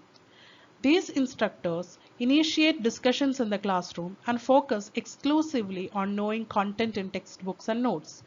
Students receive the information passively and reiterate the information memorized in the exams. അപ്പോൾ നമ്മളൊക്കെ പിൻപറ്റി പോകുന്ന അല്ലെങ്കിൽ നമ്മളൊക്കെ follow ചെയ്തിരുന്ന മെത്തേഡാണ്. 4 ചുമരിലെ class റൂമിനുള്ളിൽ ഇരിക്കുന്നു, teachers വരുന്നു, നമ്മളെ പഠിപ്പിക്കുന്നു, നമ്മൾ വളരെ പാസീവായിട്ട് ഇരുന്ന് ഇത് കേൾക്കുന്നു. പിന്നെ എന്താണ്, ടെക്സ്റ്റ് ബുക്കിലുള്ള കണ്ടന്റുകൾ മാത്രം, എന്താണോ ടെക്സ്റ്റിലുള്ളത് അത് പഠിപ്പിക്കുന്നു, നമ്മളത് അവിടെ ഇരുന്ന് കേൾക്കുന്നു, അത് കാണാപ്പാഠം പഠിക്കുന്നു, പരീക്ഷയ്ക്ക് ഓർത്ത് വെച്ച് എഴുതുന്നു. ഇതാണ് കൺവെൻഷണൽ ലേണിംഗ്. പിന്നീടാണ് ഇപ്പോഴൊക്കെ ഇപ്പോഴത്തെ ഒരു സിസ്റ്റം ശരിക്കും കൺവെൻഷണൽ ലേണിംഗ് അല്ല, അല്ലെ. ഇപ്പോഴൊക്കെ ഒരുപാട് ആക്ടിവിറ്റീസും ജസ്റ്റ് ടെക്സ്റ്റ് ബുക്ക് മാത്രമല്ല ഇപ്പോൾ കുട്ടികളെ പഠിപ്പിക്കുന്നത്. അവർക്ക് ഓൺലൈനായിട്ട് ഒരുപാട് കാര്യങ്ങൾ പഠിപ്പിച്ചു കൊടുക്കുന്നു. അതുപോലെ ആക്ടിവിറ്റി ഓറിയന്റഡ് ആയിട്ട് ഇപ്പോഴത്തെ വിദ്യാർത്ഥികൾ വെറും പാസീവ് ലിസണേഴ്സ് മാത്രമല്ല, അവർ ആക്റ്റീവ് പാർട്ടിസിപ്പൻസ് കൂടെയാണ്, അല്ലെ. ടീച്ചേഴ്സ് പറയുന്നത് കേട്ടിങ്ങനെ മിണ്ടാതെ വടി പോലെ ഇരിക്കുന്ന വിദ്യാർത്ഥികളല്ല ഇപ്പോഴത്തെ ഒരു സിസ്റ്റത്തിൽ നമ്മൾ കാണുന്നത്. കുറച്ചും കൂടെ ഇന്ററാക്റ്റീവ് ആണ്, ഒരു വൺ സൈഡ് ഇന്ററാക്ഷൻ അല്ല, അല്ലെ. കൺവെൻഷണൽ ലേണിംഗ് എന്ന് പറയുന്നത് ഒരു വൺ സൈഡ് ഇന്ററാക്ഷൻ ആണ്. അത് ടീച്ചർ മാത്രം പറയുന്നു, കുട്ടികൾ അതൊക്കെ ഇരുന്ന് ഇങ്ങനെ കേൾക്കുന്നു, തലയാട്ടുന്നു, അവരത് ഓർത്ത് പഠിച്ച് കാണാപ്പാഠം പഠിച്ച് പരീക്ഷയ്ക്ക് എഴുതുന്നു, മാർക്ക് വാങ്ങുന്നു. ഇത്രയേ ഉള്ളൂ. അവിടെ ഒരു റോട്ട് മെമ്മറൈസേഷൻ ആണ്, വെറുതെ തത്തമ്മേ പൂച്ച പൂച്ച എന്ന് പറയുന്ന ഒരു സിസ്റ്റം, അല്ലെ. അതിൽ നിന്ന് മാറി ഇപ്പോൾ കുറച്ചും കൂടി ഇന്ററാക്റ്റീവ് ആയിട്ട്, കുട്ടികൾ കുറച്ചും കൂടി ഇന്ററാക്റ്റീവ് ആയിട്ട് ടീച്ചേഴ്സിനോട് ഇന്ററാക്ട് ചെയ്തിട്ടുള്ള ഒരു ലേണിംഗ് ആണ് ഇപ്പോൾ ഉള്ളത്. അപ്പോൾ കൺവെൻഷണൽ ലേണിംഗ് എന്ന് പറയുന്നത് ഇതാണ്. അതിന്റെ ഒരു ക്യാരക്ടറിസ്റ്റിക്സ് നമുക്ക് നോക്കാം. ഇതുപോലെയാണ് ചോദ്യം വന്നത്, അല്ലെ. നോൺ കൺവെൻഷണൽ ലേണിംഗിന്റെ ക്യാരക്ടറിസ്റ്റിക്സ് തന്നിട്ടാണ് നമുക്ക് കറക്റ്റ് ആയിട്ടുള്ളത് ഐഡന്റിഫൈ ചെയ്യാനാണ് കഴിഞ്ഞ പരീക്ഷയിൽ ചോദിച്ച ചോദ്യമാണ് കേട്ടോ. അത്രയും ഇമ്പോർട്ടൻ്റ് ആയിട്ട് തന്നെ നമ്മൾ നോക്കണം. അപ്പോൾ ഈ കൺവെൻഷൻ എഡ്യൂക്കേഷന്റെ ക്യാരക്ടറിസ്റ്റിക്സ് നോക്കൂ. It is on campus education with fixed time. അത് ക്യാമ്പസിലേക്ക് പോയി തന്നെ പഠിക്കേണ്ടതാണ്. നമുക്ക് വീട്ടിലിരുന്നോ അല്ലെങ്കിൽ ഓൺലൈനായിട്ടോ ഒന്നും പഠിക്കാൻ പറ്റില്ല. സ്ട്രിക്ട്ലി ഓൺ ക്യാമ്പസ് ആണ്. അതിനൊരു കൃത്യമായ സമയമുണ്ട്, രാവിലെ 9:30 മുതൽ 3:30 വരെ എന്നൊക്കെ പറയുന്ന കൃത്യമായൊരു ടൈം ഫ്രെയിം ഒക്കെ ഇതിൻ്റെ അകത്തുണ്ട്. Required regular attendance. നമുക്ക് വീട്ടിൽ നിന്നൊന്നും പഠിക്കാൻ പറ്റില്ല, അവിടെ തന്നെ പോയി അറ്റൻഡൻസ്, കൃത്യമായിട്ടുള്ള റെഗുലർ ആയിട്ടുള്ള അറ്റൻഡൻസ് ഇതിന് ആവശ്യമാണ്. ഇതിനൊരു പ്രിസ്ക്രൈബ്ഡ് ആയിട്ടുള്ള ഒരു കരിക്കുലം ഇതിനുണ്ട്. Emphasis more on teaching not on learning. അതായത് ടീച്ചേഴ്സിലാണ് ഫോക്കസ്, പഠിപ്പിക്കാന്നുള്ളതാണ്, പഠിക്കാന്നുള്ളതിനേക്കാളും പഠിപ്പിക്കാന്നുള്ളതിനാണ് ഫോക്കസ് കൊടുക്കുന്നത്, അല്ലെങ്കിൽ കൂടുതൽ ഇമ്പോർട്ടൻസ് കൊടുക്കുന്നത്. ടീച്ചർ സെന്റേർഡ് ലേണിംഗ് ആണ്. അവിടെ വിദ്യാർത്ഥികൾക്കൊന്നും ചെയ്യാനില്ല, വിദ്യാർത്ഥികൾ വെറും പാസീവ് ലിസണേഴ്സ് മാത്രമാണ്. ടീച്ചേഴ്സ് ആണ് അവിടെ കൂടുതൽ. ടീച്ചർ സെന്റേർഡ് ലേണിംഗ് ആണ്. Students learn through listening and observation. കുട്ടികൾ അത് കേൾക്കുന്നു, ഒബ്സർവ് ചെയ്യുന്നു, പഠിക്കുന്നു. അല്ലാതെ അത് കുട്ടികളുടെ ഭാഗത്തുനിന്ന് ഒരു ഇന്ററാക്ഷനോ കാര്യങ്ങളോ ഒന്നും തന്നെ ഇല്ല. Student assessment through traditional way, that is written exams. അത് റിട്ടൺ എക്സാംസ് വഴിയാണ് എന്ത് ചെയ്യുന്നത്, സ്റ്റുഡൻസിന് അസസ് ചെയ്യുന്നത്. നമ്മളൊക്കെ വന്നിട്ടുള്ള മെത്തേഡ് തന്നെയാണ്, അല്ലെ. നമുക്കതൊരു പുതിയൊരു കാര്യമൊന്നുമല്ല. പരീക്ഷ നമ്മൾ എന്താണോ ക്ലാസ് റൂമിൽ കേട്ടത് അത് തന്നെ കാണാപ്പാഠം പഠിച്ച് നമ്മൾ പരീക്ഷ എഴുതുന്നു. അങ്ങനെയാണ് ഒരു കുട്ടിയുടെ അറിവ് അളക്കുന്നത്. ശരിക്കും അതിന് ഒരുപാട് പോരായ്മകൾ ഉണ്ടെന്ന് നമ്മളിപ്പോൾ മനസ്സിലാക്കുന്നു, അല്ലെ. ക്ലാസ് റൂമിൽ കേട്ട കാര്യം കാണാപ്പാഠം പരീക്ഷാ പേപ്പറിൽ പകർത്തി വെക്കുന്നതാണോ ഒരു കുട്ടിയുടെ കഴിവ് എന്ന് നമ്മൾ ഇപ്പോൾ കുറച്ചും കൂടെ അതിനെ കുറച്ചുകൂടെ ക്രിട്ടിക്കലായിട്ടൊക്കെ നമ്മൾ ചിന്തിക്കേണ്ടിയിരിക്കുന്നു. അപ്പോൾ അതാണ് കൺവെൻഷണൽ ലേണിംഗ് എന്ന് പറയുന്നത്. പേര് പറയുന്നത് പോലെ തന്നെ ഇറ്റ് ഇസ് എ കൺവെൻഷൻ, വർഷങ്ങളായിട്ട് നമ്മൾ ഫോളോ ചെയ്യുന്ന ഒരു കൺവെൻഷൻ. ഇനി നോൺ കൺവെൻഷണൽ ലേണിംഗ് പ്രോഗ്രാം എന്ന് പറയുന്നത് ഇതിന് നേരെ ഓപ്പോസിറ്റ് ആണ്. എല്ലാ കൺവെൻഷനിൽ നിന്നും വിട്ടുകൊണ്ടുള്ള ഒരു ലേണിംഗ് പ്രോസസ്സാണ്. The education system in which teaching learning activities is offered other than the on-campus with fixed time classrooms. അതായത് ഇവിടെ ടീച്ചിങ്ങിന് മാത്രമാണ് കൺവെൻഷണൽ മെത്തേഡിന് ഫോക്കസ് പോയിരുന്നത്. ഇവിടെ എന്ന് പറഞ്ഞാൽ ഒരു ടീച്ചിങ് ലേണിംഗ് എന്ന് പറയുന്നത് ഒരു ടുഗെദർ ആയിട്ട്, ഇതിനെ ഒന്നിൽ നിന്ന് സെപ്പറേറ്റ് ആക്കാൻ പറ്റില്ല. ടീച്ചിങ് ഉണ്ടെങ്കിൽ അതോടൊപ്പം തന്നെ ലേണിംഗും ഉണ്ട്. അതൊരു ആക്ടിവിറ്റി ഓറിയന്റഡ് സിസ്റ്റമാണ്. ആൻഡ് ഇതൊരു ഓൺ ക്യാമ്പസ് ആയിട്ട് ഫിക്സഡ് ആയിട്ട് ഒരു സമയത്ത് നടക്കുന്ന ഒരു പ്രോസസ്സ് അല്ല കൺവെൻഷണൽ ലേണിംഗ് പോലെ. For example, evening learning, distance learning, vocational studies, skill based courses, online learning, ഇതെല്ലാം നോൺ കൺവെൻഷണൽ ലേണിംഗിൽ വരും. അതായത് നമ്മൾ ക്യാമ്പസിൻ്റെ അകത്ത് പോയി 9:30 to 3:30 നമ്മൾ അവിടെ ഇങ്ങനെ വായും പൊളിച്ചിരിക്കുന്ന ഒരു സിസ്റ്റം അല്ല. ഇപ്പം ഈവനിങ് സെൻറ്റേഴ്സ്, ഈവനിങ് കോളേജസ് ഉണ്ട് അല്ലേ. ഇപ്പം പലപ്പോഴും എന്താ പറയുക, പഠനം പൂർത്തിയാക്കാൻ പല പല കാരണങ്ങൾ കൊണ്ട് പഠനം പൂർത്തിയാക്കാൻ സാധിക്കാത്ത അഡൽട്ട് ആയിട്ടുള്ള ആളുകൾക്ക് അവരുടെ പഠനം കംപ്ലീറ്റ് ചെയ്യാൻ വേണ്ടി ഈവനിങ് കോളേജസ് ഉണ്ട്. അതാണ് ഈവനിങ് ലേണിംഗ്. ഡിസ്റ്റൻസ് ലേണിംഗ്, വിദൂര വിദ്യാഭ്യാസം. നമ്മളിവിടെ കോളേജിൽ പോയിട്ടാണോ പഠിക്കുന്നത്? അല്ല, നമ്മൾ നമ്മുടെ സൗകര്യത്തിന് വീട്ടിലിരുന്നു കൊണ്ട് വിദ്യാഭ്യാസം പൂർത്തിയാക്കുന്ന, പരീക്ഷ എഴുതാൻ വേണ്ടി മാത്രം അതത് സെൻറ്ററുകളിലേക്ക് പോകുന്ന ഡിസ്റ്റൻസ് ലേണിംഗ് ഒക്കെ നോൺ കൺവെൻഷണൽ ആണ്. അത് നമ്മൾ ഫോളോ ചെയ്ത് വന്ന ഒരു കൺവെൻഷൻ അല്ല അതൊന്നും. അതൊക്കെ പുതിയൊരു മെത്തേഡാണ് അല്ലേ. വൊക്കേഷണൽ സ്റ്റഡീസ് എന്ന് പറഞ്ഞപ്പോൾ ഇവിടെ വൊക്കേഷണൽ ഹയർ സെക്കൻഡറി സ്കൂളുകൾ തന്നെ എത്ര എണ്ണം ഉണ്ട്. തൊഴിലധിഷ്ഠിത വിദ്യാഭ്യാസമാണ്, നമ്മളൊരു കൺവെൻഷൻ അല്ല അത്. നമുക്ക് ഇപ്പോൾ കുറച്ചും കൂടെ സ്കിൽ ഓറിയൻറ്റഡ് ആയിട്ട് നമുക്കൊരു കാര്യം പഠിപ്പിച്ചു തരാനും practical knowledge rather than text ബുക്കിലുള്ള കാര്യങ്ങൾ ഇങ്ങനെ പഠിപ്പിച്ച് അത് തന്നെ പരീക്ഷയ്ക്ക് ചോദിച്ചാൽ അങ്ങനെയല്ല. കുറച്ചും കൂടെ സ്കിൽ ഓറിയൻറ്റഡ് ആണ്. പ്രാക്ടിക്കൽ നോളജും കൂടെ പ്രാവർത്തികമായിട്ട് ഇതെങ്ങനെ ചെയ്യാമെന്നുള്ള ഒരു കാര്യം കൂടെ പഠിപ്പിക്കുന്ന സ്കിൽ ബേസ്ഡ് ആയിട്ടുള്ള കോഴ്സസ്. ഓൺലൈൻ ലേണിംഗ് വളരെ റീസെൻ്റ് ആയിട്ട്, അല്ലെങ്കിൽ ഇപ്പോഴത്തെ ഒരു ട്രെൻഡാണ് ഓൺലൈൻ ലേണിംഗ്. നമുക്കിപ്പോൾ ഏത് കോഴ്സും നമുക്ക് ഓൺലൈനായിട്ട് പഠിക്കാം, നമ്മുടെ വീട്ടിലിരുന്ന് നമ്മുടെ സൗകര്യാർത്ഥം. ഇപ്പം നിങ്ങളെല്ലാം പഠിക്കുന്നത് പോലെ നമുക്ക് ഒരു ഫിക്സഡ് ടൈമോ കാര്യങ്ങളോ ഇല്ല. നിങ്ങൾക്ക് എപ്പോഴാണോ സൗകര്യം അപ്പോൾ നിങ്ങൾ നിങ്ങളുടെ ആ ലേണിംഗ് ആപ്പ് ഓപ്പൺ ചെയ്യുന്നു, ലോഗിൻ ചെയ്യുന്നു, നിങ്ങൾക്ക് ഇഷ്ടമുള്ള ക്ലാസ്സുകൾ എടുക്കുന്നു, പോസ് ചെയ്യുന്നു, റീവൈൻഡ് ചെയ്യുന്നു. അപ്പം അങ്ങനെ എല്ലാ സൗകര്യങ്ങളും ഉണ്ട്. അപ്പോൾ ഇതൊക്കെ നോൺ കൺവെൻഷണൽ ലേണിംഗ് ആണ്. നമ്മൾ ഫോളോ ചെയ്തു വന്ന കൺവെൻഷനിൽ നിന്ന് വ്യത്യസ്തമായിട്ടുള്ള learning പ്രോഗ്രാമുകളാണ്. Non-conventional education is inspired by P.H. Coombs and Ahmed, who has worked on non-formal education for the poor. ഈ രണ്ട് വ്യക്തികളാണ് ഈ ഒരു മെത്തേഡ്, ഈ ഒരു നോൺ കൺവെൻഷണൽ ലേണിംഗ് സിസ്റ്റത്തിന് ഇനീഷ്യേറ്റീവ് എടുത്തിട്ടുള്ള രണ്ടാളുകളാണ്. ഇനി ക്യാരക്ടറിസ്റ്റിക്സ് നോക്കാം. ലേണേഴ്സ് ഓറിയൻറ്റഡ് ആണ്. മറ്റേത് കൺവെൻഷണൽ ലേണിംഗ് എന്ന് പറഞ്ഞാൽ ടീച്ചർ ഓറിയൻറ്റഡ് ആയിരുന്നു. ഇവിടെ അങ്ങനെയല്ല, ലേണർ ഓറിയൻറ്റഡ് ആണ്. ലേണറാണ് തീരുമാനിക്കുന്നത് എനിക്കെപ്പോൾ പഠിക്കണം, എന്ത് പഠിക്കണം, ആരെന്നെ പഠിപ്പിക്കണം, ഇതെല്ലാം തീരുമാനിക്കുന്നത് ലേണറാണ്. നോ ഫിക്സഡ് കരിക്കുലം, ഇതിന് പ്രത്യേക ഫിക്സഡ് ആയിട്ടുള്ള കരിക്കുലം ഒന്നുമില്ല. കോസ്റ്റ് എഫക്റ്റീവ് ആണ് അല്ലേ. നമുക്ക് കോളേജിലേക്ക് പോകേണ്ട ബസ് കൂലിയെങ്കിലും നമുക്ക് ലാഭിക്കാനായിട്ട് സാധിക്കും. കൃത്യമായിട്ട് ഇപ്പോൾ നമുക്ക് കുറച്ചും കൂടെ പണച്ചെലവ് കുറവാണ്, കോസ്റ്റ് ഇഫക്റ്റീവ് ആണ്. നമുക്കൊരു ഇൻ്റർനെറ്റ് കണക്ഷനും മൊബൈലും ഉണ്ടെങ്കിൽ ഓൺലൈൻ ലേണിംഗ് ഒക്കെ വളരെ കോസ്റ്റ് ഇഫക്റ്റീവ് ആയിട്ടുള്ള ഒരു സംഗതിയാണ്. ലിങ്ക്ഡ് ടു എംപ്ലോയ്മെൻറ്റ്, ഇപ്പോൾ വൊക്കേഷണൽ സ്റ്റഡീസ് അല്ലെങ്കിൽ സ്കിൽ ബേസ്ഡ് കോഴ്സസ് ഒക്കെ ശരിക്കും നമുക്ക് വളരെ വലിയ രീതിയിലുള്ള ജോലി സാധ്യതകൾ നമുക്ക് മുന്നോട്ട് വയ്ക്കുന്നുണ്ട്. നമ്മൾ NSQF ഡിസ്കസ് ചെയ്തപ്പോൾ പറഞ്ഞു അല്ലേ, സ്കിൽ ഓറിയൻറ്റഡ് അല്ലെങ്കിൽ വൊക്കേഷണൽ കോഴ്സസ് എന്ന് പറയുന്നത് തന്നെ നമ്മളെ ഇൻഡസ്ട്രി പ്രിപ്പയർഡ് ആക്കുകയാണ്. നമ്മളത് പഠിച്ചു കഴിഞ്ഞാൽ നമുക്ക് ഇൻഡസ്ട്രിയിൽ പോയി വർക്ക് ചെയ്യാം എന്നുള്ള രീതിയിൽ നമ്മളെ കുറച്ചും കൂടെ പ്രാക്ടിക്കൽ സ്കില്ലുകൾ പഠിപ്പിക്കുന്നുണ്ട്.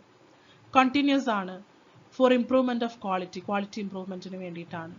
Target groups of non conventional education are unemployed youth, ജോലിയില്ലാതെ നമ്മുടെ നാട്ടിൽ അലഞ്ഞു തിരിയുന്ന യുവജനതകൾ. അവർക്ക് വേണ്ട സ്കില്ല് കൊടുത്ത് അവർക്ക് വേണ്ട ജോലികൾ അവർക്ക് കൊടുക്കാൻ, ജോലി സാധ്യത വർദ്ധിപ്പിക്കാൻ ഈ നോൺ കൺവെൻഷണൽ എഡ്യൂക്കേഷൻ വഴി സാധിക്കും.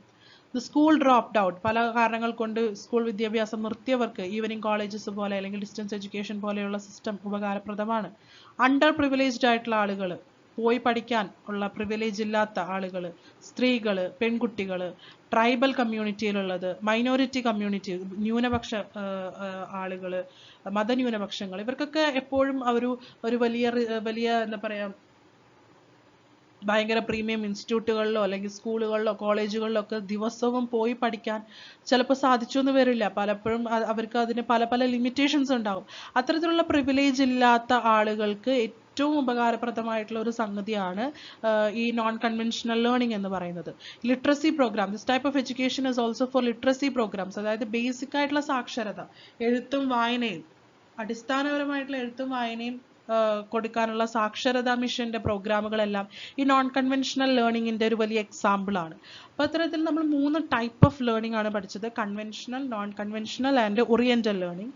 അതിനോടൊപ്പം നമ്മൾ ഓറിയന്റൽ ഇൻസ്റ്റിറ്റ്യൂട്ടുകൾ പഠിച്ചു.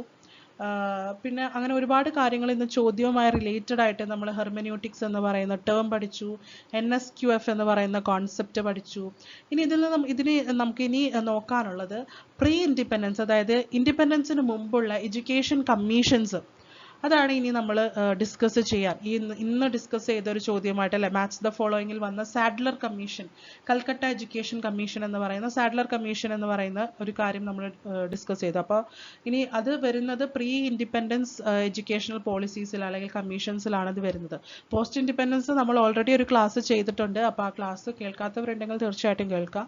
അപ്പോൾ പ്രീ ഇൻഡിപെൻഡൻസിൽ വരുന്ന എഡ്യൂക്കേഷൻ പോളിസീസും അല്ലെങ്കിൽ എഡ്യൂക്കേഷണൽ കമ്മീഷൻസും ഒക്കെ നമ്മൾ അടുത്ത ക്ലാസ്സിൽ വളരെ ഡീറ്റെയിൽഡ് ആയിട്ട് ഡിസ്കസ് ചെയ്യും. അപ്പോൾ അതുവരെ ഇനി ഒരുപാട് ചോദ്യങ്ങൾ ഈ ഒരു ടോപ്പിക്കിൽ നിന്ന് ഇനിയും നമുക്ക് ഡിസ്കസ് ചെയ്യാനുണ്ട് ഈ ഒരു ചാപ്റ്ററിൽ നിന്ന്.